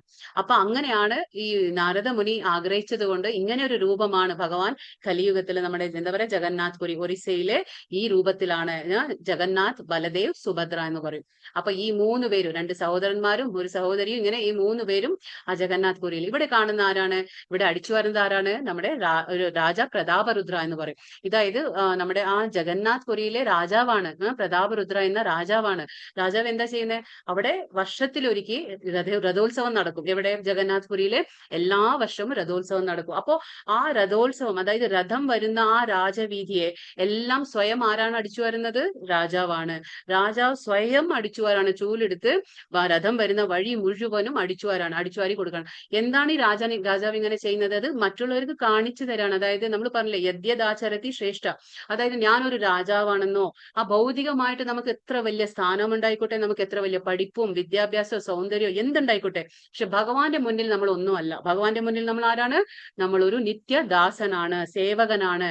ആ ഒരു മനോഭാവം മറ്റുള്ളവരിലേക്ക് എത്തിച്ചു കൊടുക്കാൻ, കാണിച്ചു കൊടുക്കാനും കൂടിയാണ് ആ രാജാവ് അത് എന്താ പറയാ കാണിച്ചു കൊടുത്തു. കൊടുക്കുക, പ്രവർത്തനത്തിലൂടെ കാണിച്ചു കൊടുക്കുകയാണ് ചെയ്യുന്നത്. ഇതാണ് നമ്മൾ മറക്കാൻ പാടില്ല. അതായത് നമ്മൾ എപ്പോഴും ഭഗവാന്റെ ദാസനാണ്, ഭഗവാന്റെ ജോലി ചെയ്യുക, ഭഗവാന്റെ സേവനം അനുഷ്ഠിക്കുക എന്നുള്ളത് മാത്രമാണ് നമ്മുടെ ആ ഒരു കർത്തവ്യം. നമ്മൾ ഭൗതികമായിട്ട് എന്ത് വേണമെങ്കിലും ആയിക്കോട്ടെ, പക്ഷെ ഭഗവാന്റെ മുന്നിൽ നമ്മൾ ആരുമല്ല. ഈശാവാസ്യം ഇതം സർവം, ഈ പ്രപഞ്ചം മുഴുവനും ഭഗവാന്റെ ആണെന്നുള്ള ബോധം നമുക്ക് ഉണ്ടായിരിക്കണം. ഈ ശ്ലോകം വളരെ ഇമ്പോർട്ടന്റ് ആണ്. ഈ ശ്ലോകത്തിലാണ് ഭഗവാൻ നമുക്ക് തരുന്ന ആ ഒരു പരിമിതമായ സ്വാതന്ത്ര്യത്തിൽ ഭഗവാൻ ഇടപെടില്ല എന്നുള്ളത് നമുക്ക് മനസ്സിലാക്കി തരുന്ന ശ്ലോകമാണ്. ഇതി തേ ജ്ഞാനമാഖ്യാതം ഗുഹ്യാത് ഗുഹ്യതരം മയാ വിമൃശൈതദശേഷേണ യഥേച്ഛസി തഥാ കുരു. ഇപ്രകാരം അതിരഹസ്യമായ ജ്ഞാനമാണ് ഞാൻ നിനക്ക് വിവരിച്ചു തന്നത്. ഇനി സമഗ്രമായി ആലോചിച്ചതിനു ശേഷം ഹിതമെന്ന് തോന്നുന്നത് എന്തോ അത് ചെയ്യുക. അപ്പൊ ഇവിടെ എന്താ ഭഗവാൻ പറയുന്നത്? ഇപ്പൊ നമുക്കറിയാം അർജുനൻ എന്ത് പറഞ്ഞു? എനിക്ക് ഒരുപാട് കാരണങ്ങളെല്ലാം കൊടുത്ത് എനിക്ക് യുദ്ധം ചെയ്യാൻ കഴിയില്ല എന്നൊക്കെ പറഞ്ഞു അങ്ങനെ രഥത്തില് ഒരു ഇരിപ്പായി, അല്ലെ, തേരിൽ ഒരു ഇരിപ്പായി. ആ വില്ലും ശസ്ത്രങ്ങളും എല്ലാം, അതായത് 5 കാരണങ്ങൾ പറഞ്ഞു. എന്താണ് 5 കാര്യങ്ങള്? മൃദുല സ്വഭാവം, പിന്നെന്താണ് ഭൗതിക സുഖാനുഭവങ്ങൾ, പാപം, കുടുംബ പാരമ്പര്യം, തീരുമാനം എടുക്കാൻ പറ്റാത്ത ഒരു അവസ്ഥ, ഇതൊക്കെ ഉണ്ടായിട്ട് അർജുനൻ ഇങ്ങനെ ഇരുന്നു. അപ്പൊ ഭഗവാൻ എന്ത് ചെയ്തു? ഒരുപാട് ഉപദേശങ്ങൾ കൊടുത്തു, അല്ലെ? കർമ്മയോഗം, ജ്ഞാനയോഗം, ധ്യാനയോഗം, ഭക്തിയോഗത്തെ കുറിച്ച് പറഞ്ഞു കൊടുത്തു, എല്ലാം പറഞ്ഞു കൊടുത്തു. മനോനിയന്ത്രണം, ഇന്ദ്രിയ നിയന്ത്രണം, എല്ലാത്തിനെയും പറഞ്ഞു കൊടുത്തു. എല്ലാം പറഞ്ഞു കൊടുത്തിട്ട് ഭഗവാൻ എന്ത് ചെയ്തു? ഇപ്പൊ പറയാണ്, അതായത് ഇനിയിപ്പൊ ഞാൻ നിനക്ക് അതിരഹസ്യമായ എല്ലാ ജ്ഞാനവും ഞാൻ നിനക്ക് തന്നു കഴിഞ്ഞു, വിവരിച്ചു തന്നു. ഇനി നീ അത് ഞാൻ പറഞ്ഞു എന്ന് വെച്ച് ഞാൻ പറഞ്ഞതുപോലെ തന്നെ കേൾക്കണമെന്നില്ല. അതായത് ഭഗവാനാണ് എല്ലാ ഉപദേശം നൽകി, ഭഗവാൻ വിരാട രൂപം കാണിച്ചു കൊടുത്തു, വിശ്വരൂപം എല്ലാം കാണിച്ചു കൊടുത്തു. ഇപ്പൊ പറയാണ്, ഇനി നീ സമഗ്രമായി ഇരുന്ന് സമഗ്രമായി ആലോചിച്ചതിന് ശേഷം നിനക്ക് എന്ത് ഹിതം എന്ന് തോന്നുന്നു അത് നീ ചെയ്യേ. ഭഗവാൻ അവിടെ എന്താ ചെയ്യുന്നേ? നമ്മുടെ ആ ഒരു ജീവാത്മാക്കളുടെ ആ പരിമിതമായ സ്വാതന്ത്ര്യത്തിന് ഇടപെടില്ല എന്നുള്ളത് അത് ധ്വനിപ്പിക്കുകയാണ്. ഇതാണ് നമ്മുടെ എന്താ പറയാ, നമ്മുടെ സനാതന ധർമ്മത്തിന്റെ ഒരു മനോഹാരിത. അതായത് ഭഗവാൻ ഒരിക്കലും ജീവാത്മാക്കളുടെ ആ സ്വാതന്ത്ര്യത്തിൽ ഭഗവാൻ ഇടപെടില്ല. അപ്പൊ അർജുനൻ ആ സ്വാതന്ത്ര്യം കൊടുക്കാണ്. നിനക്ക് എന്ത് തോന്നുന്നോ അത് നീ ചെയ്യേ. ഇത് ഇമ്പോർട്ടന്റ് ആയിട്ടുള്ള ശ്ലോകമാണ്. നമ്മൾ 9-ാം അധ്യായത്തില് 34-ാമത്തെ ശ്ലോകം, നമ്മൾ ലാസ്റ്റ് 9-ാം അധ്യായത്തില് 34-ാമത്തെ ശ്ലോകം ഇത് തന്നെയാണ്, സെയിം ശ്ലോകമാണ്. ഒരു ലാസ്റ്റിലെ വരി മാത്രമാണ് വ്യത്യാസമുള്ളൂ. മന്മനാഭവ മദ്ഭക്ത മധ്യാജീമാം നമസ്കുരു മാമൈ വൈശ്യസി യുക് സത്യം തേ പ്രതിജാനേ പ്രിയോസിമേ. എപ്പോഴും എന്നെ ഓർക്കുക, എന്റെ ഭക്തനാവുക, എന്നെ ആരാധിക്കുകയും പ്രണമിക്കുകയും ചെയ്യുക. ഇങ്ങനെ ചെയ്തു പോന്നാൽ നിശ്ചയമായും നിനക്ക് എന്നെ പ്രാപിക്കാം. ഞാൻ തീർത്തും പറയുന്നു, എന്തെന്നാൽ എനിക്ക് പ്രിയപ്പെട്ടവനാണ് നീ. അപ്പൊ ഭഗവാൻ 4 കാര്യങ്ങൾ ഇവിടെ പറയുന്നു. മന്മന, എന്റെ എന്നെ ഓർക്കുക, മദ്ഭക്ത, എന്റെ ഭക്തനാവുക, മധ്യാജി, ആരാധിക്കുക, മാം നമസ്കുരു, എന്നെ പ്രണമിക്കുക. 4 കാര്യങ്ങൾ ഇവിടെ പറയുന്നു ഭഗവാൻ. എന്തുകൊണ്ടാണ് അർജുനനോട് പറയുന്നത്?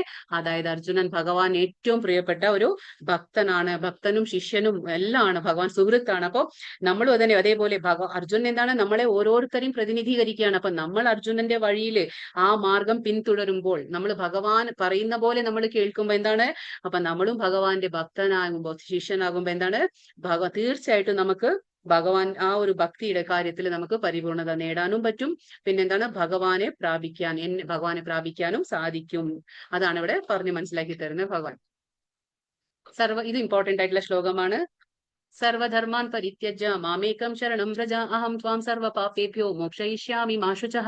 സർവധർമ്മങ്ങളെയും ത്യജിച്ച് എന്നിൽ ശരണം തേടുക, ഞാൻ നിന്നെ സകല പാപങ്ങൾ പ്രതികരണങ്ങളിൽ നിന്നും മോചിപ്പിക്കാം, ഭയപ്പെടേണ്ട. ഭഗവാൻ പറയുന്നു മാ ശുചഃ, ഭയപ്പെടേണ്ട. അതായത് ഇങ്ങനെ ഒരു ആശ്വാസം, ഇങ്ങനെ ഒരു ധൈര്യം ആരാ തരുന്നത്? നമുക്ക് നമ്മുടെ സ്വന്തം അച്ഛൻ അമ്മ തരുന്ന അതേ ധൈര്യമാണ് ഇവിടെ ഭഗവാൻ തരുന്നത്. അതുകൊണ്ടാണ് ഭഗവാനെ നമ്മള് മാതാ പിത എല്ലാം ഭഗവാൻ പറഞ്ഞില്ലേ, നമ്മുടെ അച്ഛനും മുത്തച്ഛനും എല്ലാം ഭഗവാനാകുന്നു, നമ്മുടെ അച്ഛനും അമ്മയും എല്ലാം ഭഗവാനാകുന്നു. കാരണം അതുപോലെയാണ് ഭഗവാൻ പറയുന്നത് മാ ശുചഃ. മാ ശുച എന്ന് പറഞ്ഞ എന്താണ്? നീ ചിന്തിക്കേണ്ട, വിഷമിക്കേണ്ട എന്ന ഭഗവാൻ പറയുന്നത്. അത് എന്തുകൊണ്ടാണ് പറയുന്നത്? ഭഗവാൻ അത്രയ്ക്കും ഇഷ്ടമാണ് നമ്മളോട്. കാരണം ഭഗവാന്റെ അംശങ്ങളാണ് നമ്മളെല്ലാം. ഇപ്പൊ നമുക്ക് തോന്നാം, എന്താണ് ഭഗവാൻ എല്ലാ ധർമ്മങ്ങളെയും ത്യജിക്കാൻ പറയുന്നത്? സർവ്വധർമ്മങ്ങളെയും ത്യജിക്കുക എന്ന് പറയുന്നുണ്ട്. എന്താണ് സർവ്വധർമ്മം? അതായത് ഭഗവാൻ ഇപ്പൊ ഈ നേരം വരെ അർജുനന് എന്തെല്ലാം ഉപദേശം കൊടുത്തു, അല്ലെ? ഞാൻ നേരത്തെ പറഞ്ഞ പോലെ പരബ്രഹ്മ ജ്ഞാനം കൊടുത്തു, പരബ്രഹ്മത്തെ ജ്ഞാനം കൊടുത്തു, പരമാത്മാ ജ്ഞാനം കൊടുത്തു, വർണ്ണാശ്രമ ജ്ഞാനം കൊടുത്തു, പിന്നെന്താണ് സന്യാസ ജ്ഞാനം കൊടുത്തു, ഇന്ദ്രിയ നിയന്ത്രണം, മനോനിയന്ത്രണം, ധ്യാനയോഗം എന്നിങ്ങനെ പലതും പറഞ്ഞു. ഭഗവാൻ പറഞ്ഞു ഇനിയിപ്പൊ അതൊക്കെ നീ ത്യാഗം ചെയ്യേ, അതെല്ലാം മറന്നേക്ക്. ഇനിയിപ്പൊ നീ എന്ത് ചെയ്യണം? നിന്നെ ഞാൻ സകല പാപ പ്രതികരണങ്ങളിൽ നിന്നും മുക്തനാക്കും, മോചിപ്പിക്കാം. പക്ഷെ നീ എന്ത് ചെയ്യണം? ഒരൊറ്റ കാര്യം ചെയ്യണം. എന്താണ്? എന്നിൽ ശരണം തേടുക. അഹം ത്വാം സർവപാപേഭ്യോ മോക്ഷയിഷ്യാമി. പക്ഷെ എന്ത് ചെയ്യണം? മാമേകം ശരണം വ്രജ.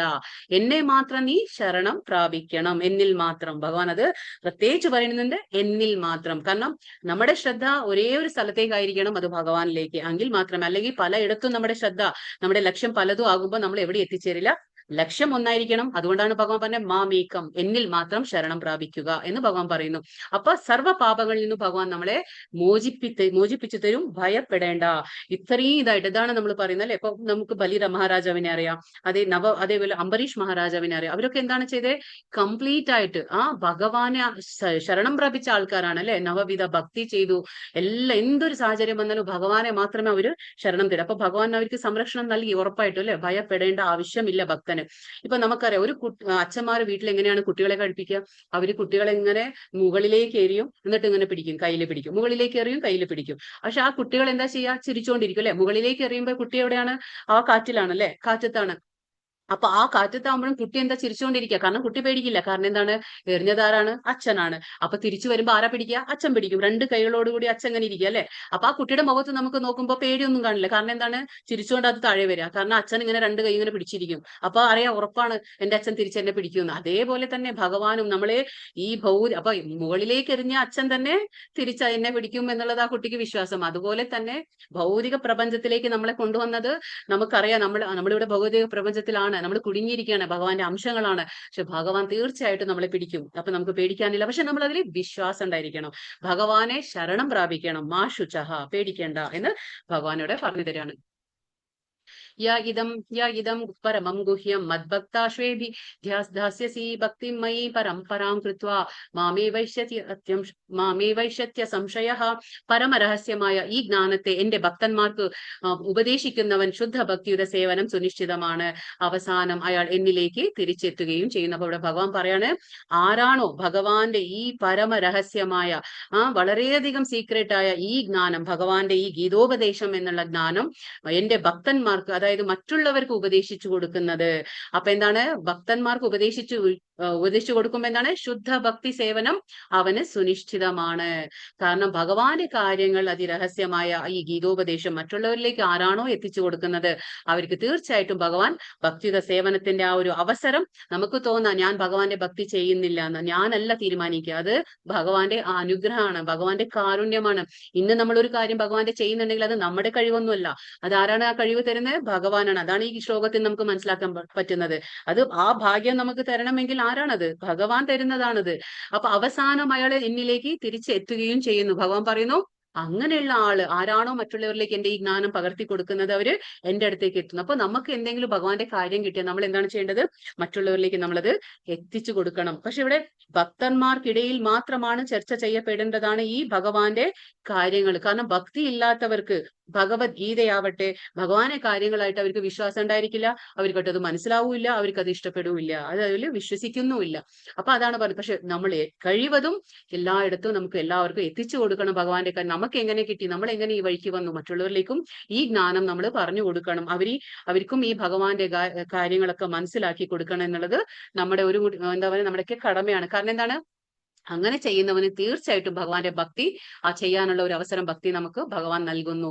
എന്നുവെച്ചാ തസ്മാൻ മനുഷ്യേഷു കശ്ചിന്മേ പ്രിയ കൃത്തമഹാ ഭവിതാനാചമേ തസ്മാ ധന്യപ്രിയ തരോഭുവി. ഭഗവാൻ പറയുന്നു, അങ്ങനെയുള്ള ഒരു ഭൃത്യനേക്കാൾ, ഭൃത്യൻ എന്ന് പറഞ്ഞ സേവകനേക്കാൾ, കാരണം നമ്മുടെയൊക്കെ ഒരു പൊസിഷൻ എന്ന് പറയുമ്പോൾ എന്താണ്? ഭഗവാന്റെ സേവനം ചെയ്യുന്ന ആൾക്കാരാണ് നമ്മൾ. അപ്പോ ദാസ്യഭാവമാണ്, നമ്മളെല്ലാം ദാസന്മാരാണ് ഭഗവാന്റെ. അപ്പൊ അതാണ് പറഞ്ഞത്, ഭൃത്യനേക്കാൾ എനിക്ക് പ്രിയങ്കരനായിട്ട് ഈ ലോകത്തിൽ മറ്റൊരാളില്ല, ഇനി ഒരിക്കലും ഉണ്ടാകാനും പോകുന്നില്ല. അപ്പൊ ഭഗവാൻ അത്രയും ഉറപ്പിച്ചു പറയാണ്. അതായത് ആരാണോ ഭഗവാന്റെ കാര്യങ്ങൾ മറ്റുള്ളവരിലേക്ക് എത്തിച്ചു കൊടുക്കുക, അതേപോലെ അങ്ങനെയുള്ള ഒരു വ്യക്തി, അതിന്റെ എത്ര പ്രിയനായ ഒരു വ്യക്തി ഇനി എനിക്ക് ഉണ്ടായിട്ടില്ല, ഇനിയായിട്ട് ഉണ്ടാകാനും പോകുന്നില്ല.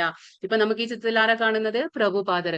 പ്രഭുപാദർ എന്താ ചെയ്തത്? 70-ാം വയസ്സിൽ, ആ 70-ാം വയസ്സിൽ, മുതിർന്ന വയസ്സിൽ നമുക്ക് എന്തെങ്കിലും ചെയ്യാൻ പറ്റും. ആ വയസ്സിലാണ് ഗുരു പറഞ്ഞ കാര്യങ്ങൾ അനുസരിച്ച്, അവരുടെ മാർഗനിർദ്ദേശം അനുസരിച്ച്, അവരുടെ ആ ദൗത്യം ഏറ്റെടുത്ത് അമേരിക്കൻ നാടുകളിലേക്ക് മേഖലകളിലേക്ക് പോയി ആ കൃഷ്ണഭക്തിയെല്ലാം പ്രചരിപ്പിച്ച് കൃഷ്ണാവബോധം പ്രചരിപ്പിച്ച് ഇസ്കോൻ എന്ന ആ എന്താ രൂപീകരിച്ചെടുത്തു. ഇന്നിപ്പോ എത്രയോ അമ്പലങ്ങളുണ്ട്, എല്ലായിടത്തും എന്താ ചെയ്യുന്നത്? കൃഷ്ണാവബോധം പ്രചരിപ്പിക്കലാണ്. വേറൊരു ഉദ്ദേശവുമില്ല. ഭഗവാന്റെ ജ്ഞാനം യഥാരൂപം എല്ലായിടത്തേക്കും എത്തിക്കണം. ഭഗവാന്റെ ആ ജ്ഞാനം ഏത് രീതിയിലാണ് ഭഗവാൻ തന്നെ ഗുരു പരമ്പരയിൽ എങ്ങനെ വന്നോ അത് എല്ലായിടത്തും എത്തിക്കുക എന്നുള്ളത് ഒരൊറ്റ ദൗത്യമാണ് അദ്ദേഹത്തിന് ഉണ്ടായിരുന്നത്. അപ്പൊ അങ്ങനെയുള്ള ഭക്തനെ തീർച്ചയായിട്ടും ഇപ്പൊ അവർക്കെല്ലാം അറിയായിരുന്നു, അവർക്ക് മാത്രം ഭക്തി ചെയ്തും പോവായിരുന്നു. പക്ഷെ അവരങ്ങനെ ചെയ്തില്ല. കാരണം എന്താണ്? അതാണ് പറഞ്ഞത്, വൈഷ്ണവൻ എന്ന് പറയുമ്പോൾ എന്താണ്? പരദുഃഖ ദുഃഖി. അവർക്ക് മറ്റൊരാളുടെ ദുഃഖം കാണുമ്പോൾ സഹിക്കില്ല. അതാണ് ചെയ്തത് പ്രഭുപാദ് അല്ലെ. എല്ലാ ജീവജാലങ്ങളും കഷ്ടപ്പെടാണ്. അപ്പൊ അവരെയൊക്കെ മുകളിലേക്ക് കൊണ്ടുവരണം, കൃഷ്ണഭക്തിയിലേക്ക് കൊണ്ടുവരണം എന്നുള്ള ഒരൊറ്റ ഉദ്ദേശം മാത്രം. ഇങ്ങനെയുള്ള ഭക്തനെ ഭഗവാന് തീർച്ചയായിട്ടും പ്രിയങ്കരനാണ്. നമ്മൾ തമ്മിൽ നടത്തുന്ന പാവനമായ ഈ സംഭാഷണം പഠിച്ചറിയുന്നവൻ ബുദ്ധി കൊണ്ട് എന്നെ ആരാധിക്കുകയാണ് ചെയ്യുന്നതെന്ന് ഞാൻ പ്രഖ്യാപിക്കുന്നു. അപ്പൊ ഇവിടെ ഭഗവാൻ എന്താ പറയുന്നത്? ഭഗവാൻ ഒരു കാര്യം പറയണം. അതായത് ആരാണോ ഭഗവാന്റെ, അതായത് അർജുനനും ഭഗവാനും തമ്മിലുള്ള ഈ സംവാദം, ഈ പാവനമായ ഈ സംഭാഷണം പഠിച്ചു മനസ്സിലാക്കുന്നത്, ബുദ്ധി കൊണ്ട് അവരെന്താണ്? ഭഗവാനെ ആരാധിക്കുകയാണ്. ഞാൻ പറഞ്ഞു 4 രീതിയിൽ നമുക്ക് ഭഗവാനെ ആരാധിക്കുന്നുണ്ട്. നമുക്ക് എന്താണ്? പ്രാണ, അർത്ഥ, ദിയ, വാച അല്ലെ. പ്രാണ എന്ന് പറഞ്ഞാൽ നമുക്ക് ഭഗവാനെ പ്രാണം കൊടുത്ത് നമുക്ക് ആരാധന ചെയ്യാം അല്ലെ. ഇപ്പോ എന്താ പറയാ, അംബരീഷ് മഹാരാജിനെ കൊല്ലാൻ വന്നപ്പോഴും വധിക്കാൻ വന്നപ്പോഴും അംബരീഷ് മഹാരാജ് ഒന്നും ചെയ്തില്ല. എന്താണ്? അത്രയും ശുദ്ധ ഭക്തനാണ്, പ്രാണം വരെ ത്യാഗം ചെയ്യാൻ തയ്യാറാണ്. അതേപോലെ പ്രഹ്ലാദ് മഹാരാജവും പ്രാണം ത്യാഗം ചെയ്യാൻ തയ്യാറാണ് ഭഗവാന് വേണ്ടി. പക്ഷെ അവർക്കൊന്നും പ്രശ്നമില്ല. പക്ഷെ അവര് ഭഗവാന്റെ സംരക്ഷണം തീർച്ചയായിട്ടും ഉണ്ടായിരിക്കും. അപ്പൊ അർത്ഥം എന്ന് പറഞ്ഞ എന്താണ്? നമുക്ക് സമ്പത്ത്, നമുക്ക് ഭഗവാൻ സമ്പത്ത് തന്നിട്ടുള്ളത് ഭഗവാൻ തന്നെയാണ്. തിരിച്ചു നമ്മൾ ആ സമ്പത്തിനെ ഭഗവാന്റെ സേവനങ്ങളിൽ നമ്മൾ ഏർപ്പെടുത്തുന്നു. അപ്പൊ അതെന്താണ്? അർത്ഥ. ദിയ എന്ന് പറഞ്ഞാൽ നമ്മുടെ ബുദ്ധിശക്തി, നമ്മുടെ ഇന്റലിജൻസ്. അപ്പോ ഭഗവാൻ ഇതാ പറയുന്നത്, ആരാണോ അർജുന കൃഷ്ണന്റെ സംവാദം അല്ലെങ്കിൽ ഈ സംഭാഷണം മറ്റുള്ളവർക്ക് മനസ്സിലാക്കി കൊടുക്കുക, അതേപോലെ സ്വയം പഠിച്ചറിയുന്നത്, അവര് ബുദ്ധി കൊണ്ട് തന്നെ ആരാധന ചെയ്യാണ്. വാച എന്ന് പറഞ്ഞ ശബ്ദം കൊണ്ട് നമ്മൾ എന്താണ്? ഭക്തന്മാർ തമ്മിൽ കാണുമ്പോൾ ഭഗവാന്റെ കാര്യങ്ങൾ ചർച്ച ചെയ്യുന്നു, മനസ്സിലാക്കുന്നു. ഇപ്പൊ നമ്മളെല്ലാം എന്താ ചെയ്യുന്നത്? 1 മണിക്കൂർ ഭഗവാന്റെ കാര്യങ്ങൾ പറഞ്ഞും കേട്ടും മനസ്സിലാക്കാണ്. ഇതെന്താണ്? ഭഗവാനെ നമ്മൾ വാക്കുകൊണ്ടും ബുദ്ധി കൊണ്ടും നമ്മൾ ആരാധന ചെയ്യാണ്. അതാണ് ഭഗവാൻ പറയുന്നത് ഇവിടെ. ഇനി ഭഗവാൻ ചോദിക്കാണ്, എല്ലാം കഴിഞ്ഞു ഇപ്പൊ ലാസ്റ്റ് ചോദിക്കാണ്, കുന്തിപുത്രനായ ധനഞ്ജയ, നീ ഇതെല്ലാം ശ്രദ്ധയോടുകൂടി കേട്ടില്ലേ? അജ്ഞാനത്തിൽ നിന്നുളവായ നിന്റെ ഈ വ്യാമോഹം ഇപ്പോൾ നീങ്ങിയില്ലേ? നിന്റെ ആ തെറ്റിദ്ധാരണ, ആ മിഥ്യാബോധം അതൊക്കെ നീങ്ങിയില്ലേ? നിന്റെ ആ തെറ്റായ ഒരു ചിന്താഗതി അതെല്ലാം ഇപ്പോ ദൂരെ ആയില്ലേ? അജ്ഞാനം കൊണ്ടാണല്ലോ ഇതെല്ലാം ഉണ്ടാകുന്നത്. അപ്പൊ അതെല്ലാം ഇപ്പൊ നീങ്ങി കഴിഞ്ഞില്ലേ എന്ന് അർജുനനോട് കൃഷ്ണൻ ചോദിക്കുകയാണ്. അപ്പൊ എന്താണ് അർജുനന്റെ ആൻസർ? അർജുനൻ പറയണേ, നഷ്ടോ മോഹ സ്മൃതിർലബ്ധ്വാ ത്വത്പ്രസാദാൻ മയാച്യുത സിതോസ്മീഗത സന്ദേഹ കരിഷ്യേ വചനം തവ. പറയുന്നു, അർജുനൻ പറയുന്നു, അല്ലയോ പ്രിയപ്പെട്ട കൃഷ്ണ, ഹേ അച്യുത, ഇപ്പോൾ എന്റെ വ്യാമോഹം തീർന്നു. അങ്ങയുടെ കരുണ കൊണ്ട് എന്താ പറയാ, ബുദ്ധി തിരിച്ചു കിട്ടി. ഞാനിപ്പോൾ ദൃഢനും സംശയരഹിതനുമാണ്. അങ്ങയുടെ ആജ്ഞ അനുസരിച്ച് പ്രവർത്തിക്കാൻ തയ്യാറായിരിക്കുന്നു. അപ്പൊ ഇവിടെ അർജുനൻ പറയണേ, എങ്ങനെ ഉണ്ടായിരുന്ന അർജുനനാണല്ലേ? നമുക്ക് എല്ലാവർക്കും അറിയാം അർജുനൻ എങ്ങനെയായിരുന്നു. എന്താ പറഞ്ഞേ, എനിക്ക് യുദ്ധം ചെയ്യാൻ പറ്റില്ല എന്നും പറഞ്ഞു ഒരുപാട് കാരണങ്ങളെല്ലാം കൊടുത്ത് ഗാന്ധീവം കയ്യെന്ന് വഴുതി വീഴുന്നു എന്ന് പറഞ്ഞ് എന്തെല്ലാം ബാഹ്യമായിട്ടുള്ള കാര്യങ്ങൾ കണ്ടുകൊണ്ട് എന്താണ് പറഞ്ഞത്, എനിക്ക് യുദ്ധം ചെയ്യാൻ കഴിയില്ല എന്ന് പറഞ്ഞ് വില്ലും ശരങ്ങളൊക്കെ താഴെയിട്ടിരുന്ന അർജുനൻ ഭഗവാൻ ഇത്രയും ഉപദേശങ്ങളെല്ലാം നൽകി, ഇപ്പൊ എങ്ങനെയാണ്, നിനക്ക് എന്താണ് തോന്നുന്നത്, നിന്റെ ഇഷ്ടത്തിന് നീ ചെയ്തോ എന്നും പറഞ്ഞ ഒരു സ്വാതന്ത്ര്യം കൊടുത്തു ഭഗവാൻ. പക്ഷെ ഇപ്പൊ അർജുനൻ പറയണേ, എന്റെ ഒരു അതായത് വ്യാമോഹം എല്ലാം തീർന്നു, തെറ്റായ ധാരണകൾ, അജ്ഞാനം കൊണ്ടുണ്ടായ തെറ്റായ ധാരണ എല്ലാം നീങ്ങിക്കിട്ടി. ഇപ്പൊ എന്താണ്? അങ്ങയുടെ കരുണ കൊണ്ട്, ഭഗവാൻ അനുഗ്രഹിച്ചില്ലെങ്കിൽ, ഭഗവാൻ കരുണ കാണിച്ചില്ലെങ്കിൽ നമുക്ക് നമ്മുടെ ആ തെറ്റായ ധാരണ പോലും നമുക്ക് മാറ്റിയെടുക്കാൻ കഴിയില്ല. അപ്പോ ഭഗവാനോട് പറയണേ, അങ്ങയുടെ കരുണ കൊണ്ട് എന്റെ ബുദ്ധി തിരിച്ചെനിക്ക് കിട്ടി, ഞാൻ ഇപ്പോൾ ദൃഢനാണ്, ഞാൻ ദൃഢനിശ്ചയത്തോടെ സംശയരഹിതനാണ്. എന്റെ സംശയങ്ങളാകുന്ന ആ അസുരന്മാരെ എല്ലാം ഭഗവാൻ വധിച്ചു കഴിഞ്ഞു. ഭഗവാൻ സംശയങ്ങളാകുന്ന അസുരന്മാരെ വധിച്ചു. ഇപ്പൊ ഞാൻ സംശയരഹിതനാണ്. അങ്ങയുടെ ആജ്ഞ അനുസരിച്ച് പ്രവർത്തിക്കാൻ ഞാനിതാ തയ്യാറായിരിക്കുന്നു. അപ്പൊ അർജുനൻ എന്താണ്? യുദ്ധത്തിന് തയ്യാറായി കഴിഞ്ഞു. അർജുനൻ യുദ്ധത്തിന് തയ്യാറായി കഴിഞ്ഞു. ഇപ്പൊ സഞ്ജയൻ പറയാണ്, ഇപ്രകാരം മഹാത്മാക്കളായ കൃഷ്ണാർജുനന്മാര് തമ്മിൽ നടന്ന ഈ സംഭാഷണം ഞാൻ കേട്ടു. അത്ഭുതകരമായ ആ സന്ദേശം എന്നെ കോൾമയിൽ കൊള്ളിക്കുന്നു. യോഗേശ്വരനായ കൃഷ്ണൻ തന്നെ അർജുനൻ പരമ രഹസ്യമായ ഈ യോഗം ഉപദേശിച്ചത് വ്യാസദേവന്റെ അനുഗ്രഹത്താൽ എനിക്ക് നേരിട്ട് കേൾക്കാൻ ഇടവന്നു. അപ്പൊ സഞ്ജയൻ പറയാണ്, അതായത് ഇപ്രകാരം ഈ രണ്ടുപേരുടെയും സംഭാഷണം കേട്ട് എനിക്ക് വളരെയധികം രോമാഞ്ചം ഉണ്ടാവുകയാണ്. യോഗേശ്വരനായ ശ്രീകൃഷ്ണൻ തന്റെ സ്വയം അർജുനന് കൊടുത്ത ഈ പരമരഹസ്യമായ ഈ എന്താ പറയാ ഉപദേശങ്ങളെല്ലാം എനിക്കും കേൾക്കാൻ ഇടവന്നു, കാണാൻ ഇടവന്നു. എങ്ങനെയാണ്? ആ വ്യാസദേവന്റെ അനുഗ്രഹത്താൽ, വ്യാസദേവൻ കൊടുത്ത ആ ദിവ്യ നേത്രങ്ങൾ കാരണം എന്താണ് ഇതെല്ലാം കൊട്ടാരത്തിൽ ഇരുന്നു കൊണ്ട് കാണാനും കേൾക്കാനും ഇടവന്നു? സഞ്ജയന്. അതാ പറയണേ, കൃഷ്ണാർജുനന്മാരുടെ അത്ഭുതകരമായ ഈ പുണ്യ സംവാദം വീണ്ടും വീണ്ടും ഓർത്തോർത്ത് ഞാൻ അനുനിമിഷം ആനന്ദ പുളകിതനാകുന്നു രാജാവേ. അപ്പോ സഞ്ജയൻ പറയാണ്, ഈ രണ്ടുപേരുടെ ഈ സംവാദം, ഈ സംഭാഷണം, പാവനമായ പവിത്രമായ പുണ്യ സംവാദം ഞാൻ കേട്ട് വീണ്ടും വീണ്ടും ഓർത്തോർത്ത് ഞാൻ എന്താണ് അനുനിമിഷം ആനന്ദ പുളകിതനാകുന്നു രാജാവേ. അപ്പൊ നമുക്കും അറിയാം അല്ലെ, 5000 വർഷം കഴിഞ്ഞു ഇപ്പോഴും നമ്മൾ ഈ ഭഗവത്ഗീത വായിക്കുമ്പോഴും കേൾക്കുമ്പോഴും മനസ്സിലാക്കും നമുക്കൊക്കെ എത്ര സന്തോഷം തോന്നുന്നു, ആനന്ദം തോന്നുന്നു അല്ലെ. കാരണം ഇത് ആത്മാവിന്റെ തലത്തിലാണ് സന്തോഷിക്കുന്നത്. അപ്പൊ നമുക്കൊന്ന് ആലോചിച്ചെടുക്കാം, ആ നേരിട്ട് ഭഗവാന്റെ മുഖപദ്മത്തിൽ നിന്ന് കേട്ട അർജുനന്റെ അവസ്ഥ എന്തായിരിക്കും? അതേപോലെ കൊട്ടാരത്തിൽ ഇരുന്നു കൊണ്ട് ഈ കാര്യങ്ങളെല്ലാം കാണാനും കേൾക്കാനും ഇടവന്ന ആ സഞ്ജയന്റെ ആനന്ദം എന്തായിരിക്കും ഊഹിച്ചെടുക്കാം നമുക്കല്ലേ. പക്ഷെ ഇതൊക്കെ പറയാണ്, ആ രാജാവിനോട് പറയാണ്, ധൃതരാഷ്ട്രനോട്, എനിക്ക് ആനന്ദ പുളകിതനാകുന്നു ഞാൻ എന്ന് പറയാണ്. അല്ലയോ രാജാവേ, കൃഷ്ണന്റെ അത്ഭുതാവഹമായ ആ രൂപം ഓർക്കുന്തോറും എനിക്ക് വിസ്മയം വർദ്ധിക്കുന്നു, വീണ്ടും വീണ്ടും സന്തോഷമുണ്ടാകുന്നു. ഇതൊക്കെ ആരാ പറയുന്നേ? സഞ്ജയൻ പറയുന്ന കാര്യം. പക്ഷെ ഇതൊക്കെ കേട്ടിട്ടും ധൃതരാഷ്ട്രർക്ക് യാതൊരു മാറ്റവുമില്ല. അപ്പോ നമുക്ക് മനസ്സിലാക്കണം, നമ്മൾ ഈ ഭഗവത്ഗീത കേട്ട് കഴിഞ്ഞിട്ട് നമ്മളിൽ ഒരു മാറ്റം വന്നില്ലെങ്കിൽ നമ്മൾ ആരായിത്തീരും? ധൃതരാഷ്ട്രനായിത്തീരും അല്ലെ. കാരണം എന്താണ്, അത്രയും കാര്യങ്ങൾ കേട്ടിട്ട് ആര് കേട്ടു? അർജുനൻ നേരിട്ട് കേട്ടു.